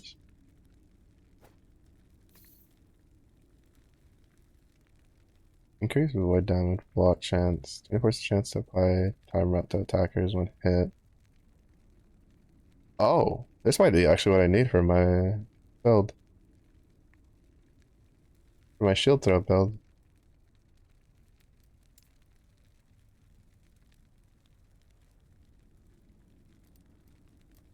What's on the sword necklace?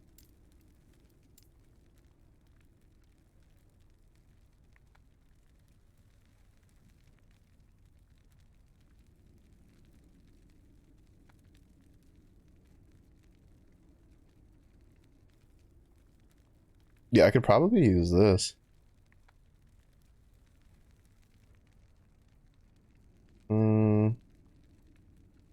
This doesn't do anything for us, honestly. But like the locket and maybe the shield, we lose like the +2.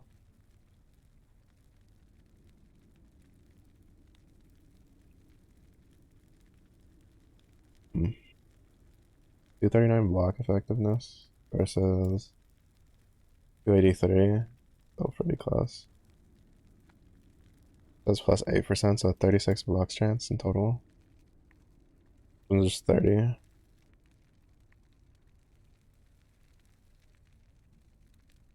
I think they both have their merits. But since I'm doing like avoid damage, I keep clicking over here. This is probably better. And it's probably used around the time I can convert it to void damage. That's level 24, level 30. We can't use the sword, but I don't think we'll need the sword. But then we get void pen with time rot. Because this kind of solves the issue I had earlier where I was trying to figure out like how to get time rot applied with shield throw. You might be cooking. And it might be burnt mac and cheese, but it's still cooking.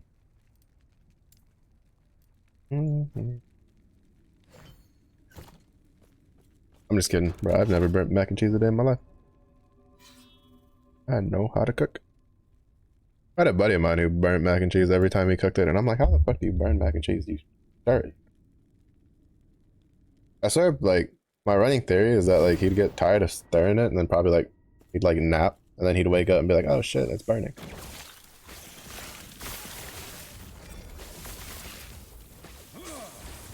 That was my running theory. Never was able to prove it, because mysteriously he would never make mac and cheese when I was in the apartment, but, you know, it happens.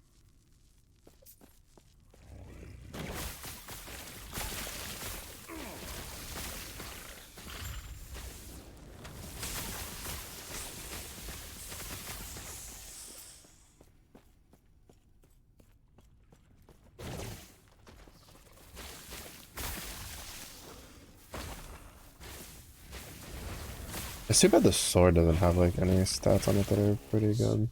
If the sword also had like the time rot percentage chance on it, I'd probably do the sword then, and then I could like use that other shield. But I think for a void shield throw, I have to use at least the shield and the necklace, amulet, whatever the fuck they want to call it.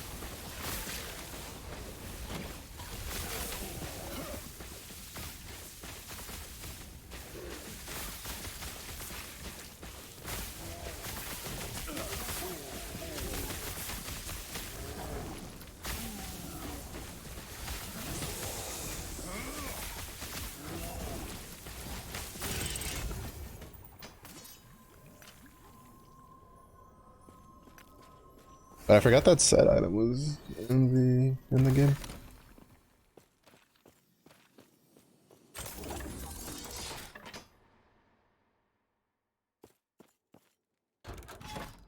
Now it actually makes me want to go level the sentinel and see if it works.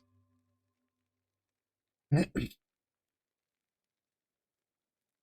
with that, then I could actually go for the turning off the for taking the cooldown off.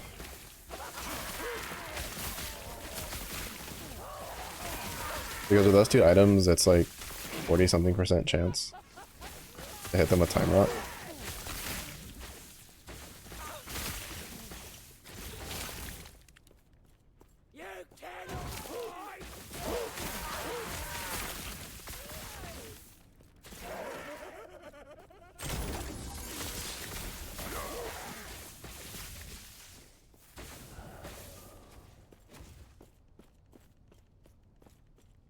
Man, that means, oh shit, that's a lot of gear you need to even make that work.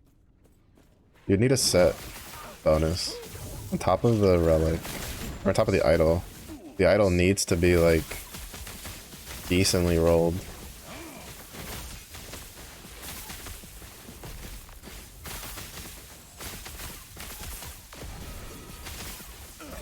But like the relic I have is pretty good because it has increased damage over time.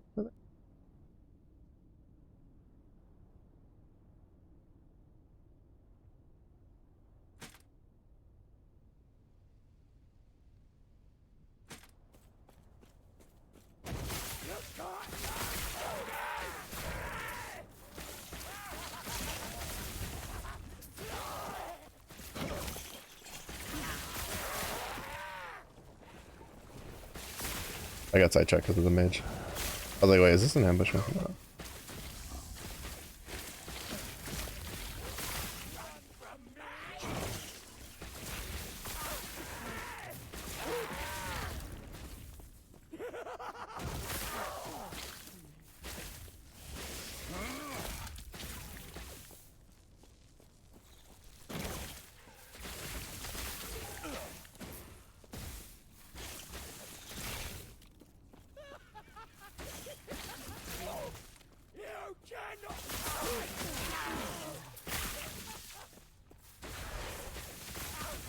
He's an angry Dargan.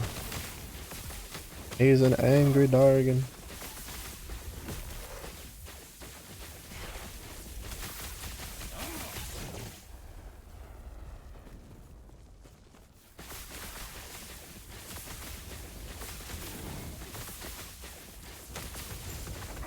Definitely a lot less damage when being in an empowered one, but well, not like less damage, but it's like got a lot more HP. Like the right base, but it's the wrong like too filled with shit.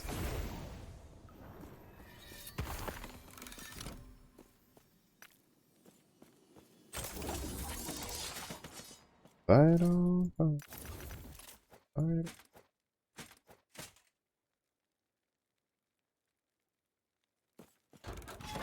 Got one of those? I know I got one of those last cycle. This is the first one I've gotten this cycle, and it's got 2 LP on it.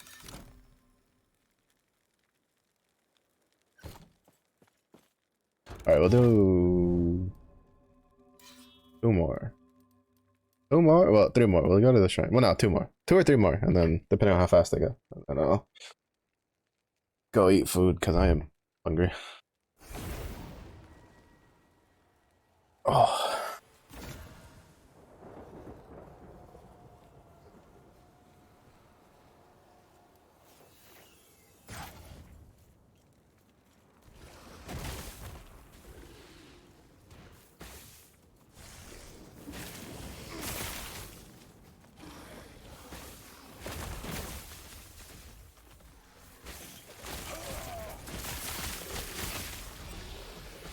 I have to do so many, well, quote unquote so many. I need to do 2 Hollow Zero runs tonight.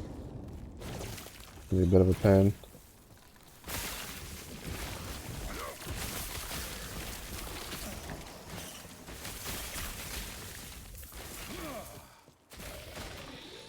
I have a feeling I chose the long way to get. And I have a feeling he's patrolling away from me.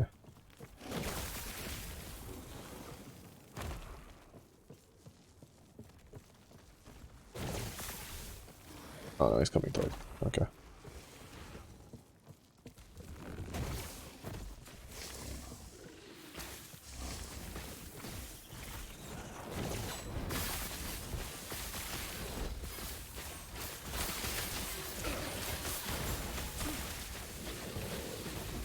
The worst is whenever you have like is when you have a something patrolling away from you and it moves like at a decent speed, so you can't just like stop to kill packs because it's just gonna keep running away from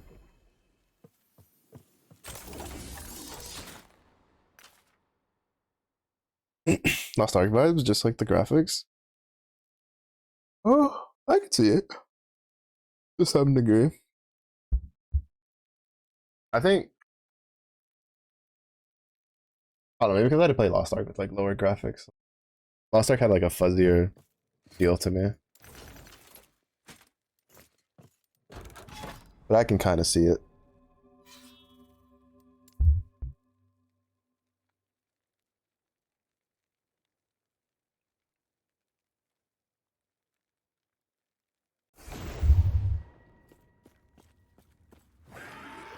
The dodges are definitely very like Lost Ark-esque animations. But I think it's kind of hard to make a dodge look very unique when it's not like supposed to be a skill. Man, part of me misses playing Lost Ark and then part of me doesn't. Actually, part of me misses it, most of me doesn't. Especially when I remember what the actual gameplay loop is like. And I'm like so afraid to like try to play again on my account for it to not just get flagged as like false positive and get banned. Because I haven't played in like so long. And I've heard a lot of people mentioning that they'll return to the game and then because of the bot detection system, it'll like flag their account and they'll get banned.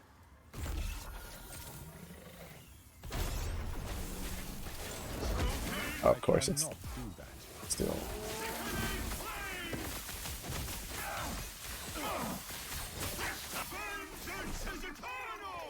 That guy's actually insane. You played like 2 hours? Oh, I mean, that's pretty close to mine. I only put like 1,000 hours into it.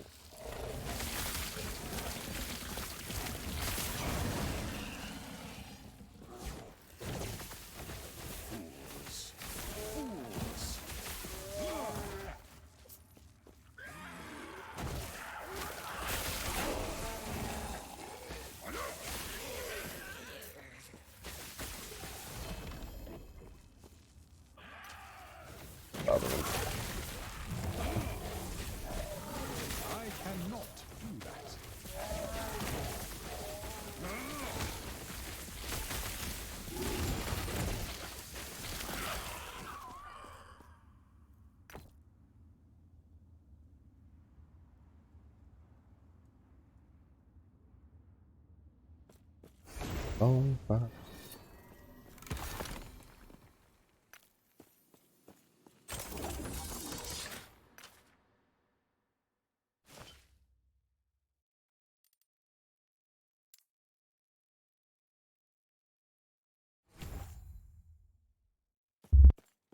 You played a bit, but didn't really accomplish anything. Oh, did you make it to end game?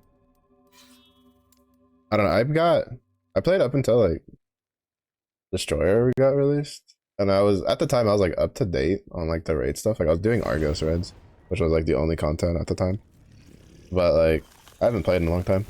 I only really played at launch. I didn't play it for much longer. Endgame, you know, everybody obviously gets to endgame.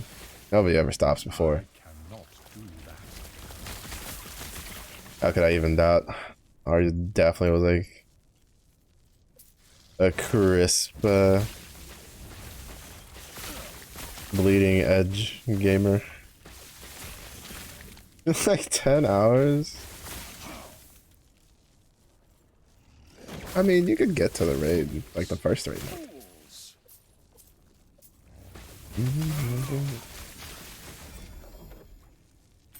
I don't remember how long it takes me to get to like max level in that.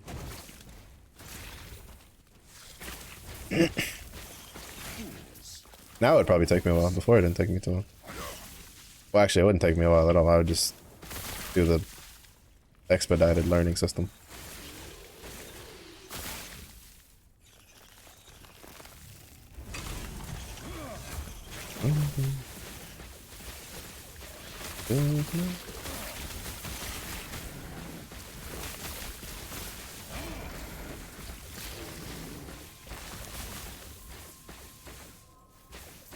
What is a glyph of that?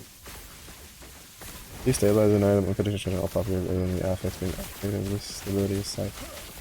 The most recent monolith timeline you've entered, greatly increasing its stability. Oh, that's kind of cool.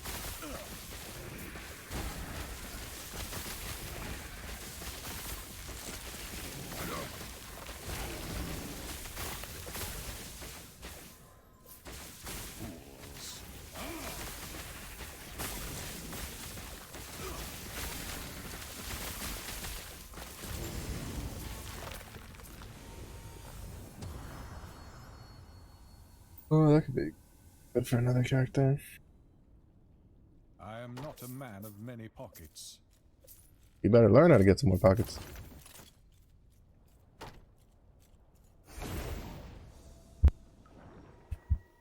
Told me it was gonna take like 2 to 3 hours to reach level 15. It took me like 4 in FF. To be fair, like it depends on what starting zone you go to, what class you start on, and like how uh how distracted you get along the way.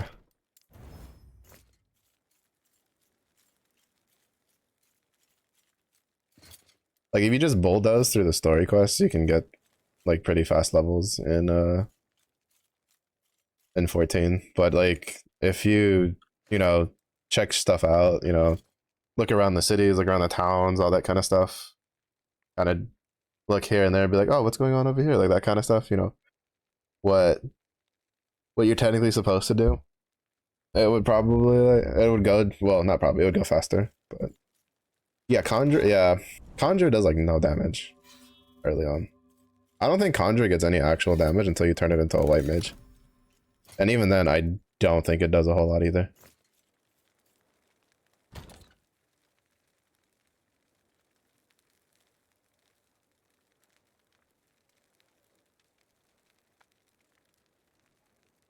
Like, you'll definitely level a lot faster and get through, like, content a lot faster with on a Thaumaturge, because it deals more damage.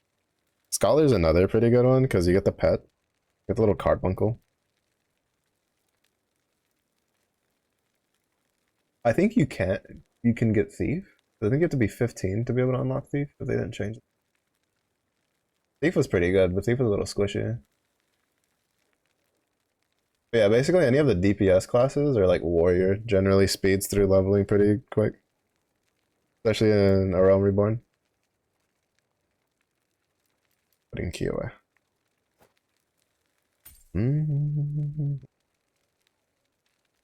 Oh, I forgot that I want to. If this could get like even just +6 intelligence, I can use it to like swap one of these out. Oh well, that'll be a problem for whenever I pick this game up again, which I have no idea when that's going to be because Path of Exile's new league starts tomorrow. Whee! But yeah, I started like with the DPS classes, and you can get through it pretty quick. Uh, for Lost Ark, it was like the leveling was like really easy if you knew what you were doing, which was basically just ignore everything but the story quest. And you could like speedrun the leveling really quick through that. Though once you got into raids, it kind of didn't really matter because you could just you had a whatchamacallit, there's a system you can unlock in your stronghold that I think in like 12 hours it would just, you could take a character and it would bump it up to like max level. It was a little pricey, but as long as you were staying up to date with your raids, you would have enough gold to get through it.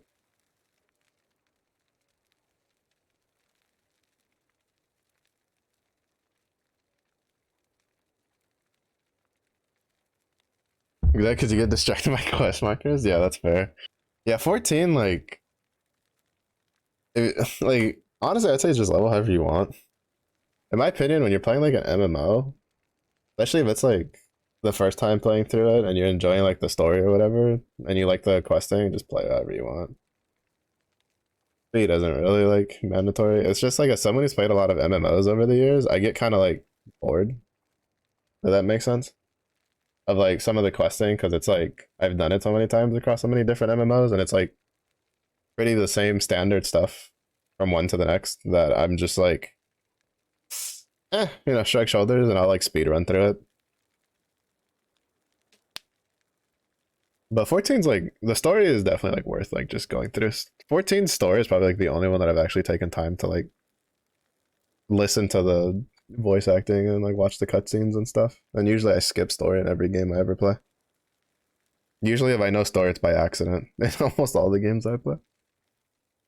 Alright, I'm gonna go figure out dinner though. I'm hungry. I'm gonna toss y'all over to Yuka, the tyrant. Make sure to go. Oh, there she's a tyrant. There she is. Oh, she's playing Valorant. There you go. Thank you. Oh, gross. Alright, I'm gonna go eat dinner. I will see y'all in the next one, which is gacha grinding tonight with Zenless. So, if it is every day, if you have a good day. If it's any day, feel free as well. Stay safe, stay hydrated, and I will see y'all in the next one. Oh, bye bye.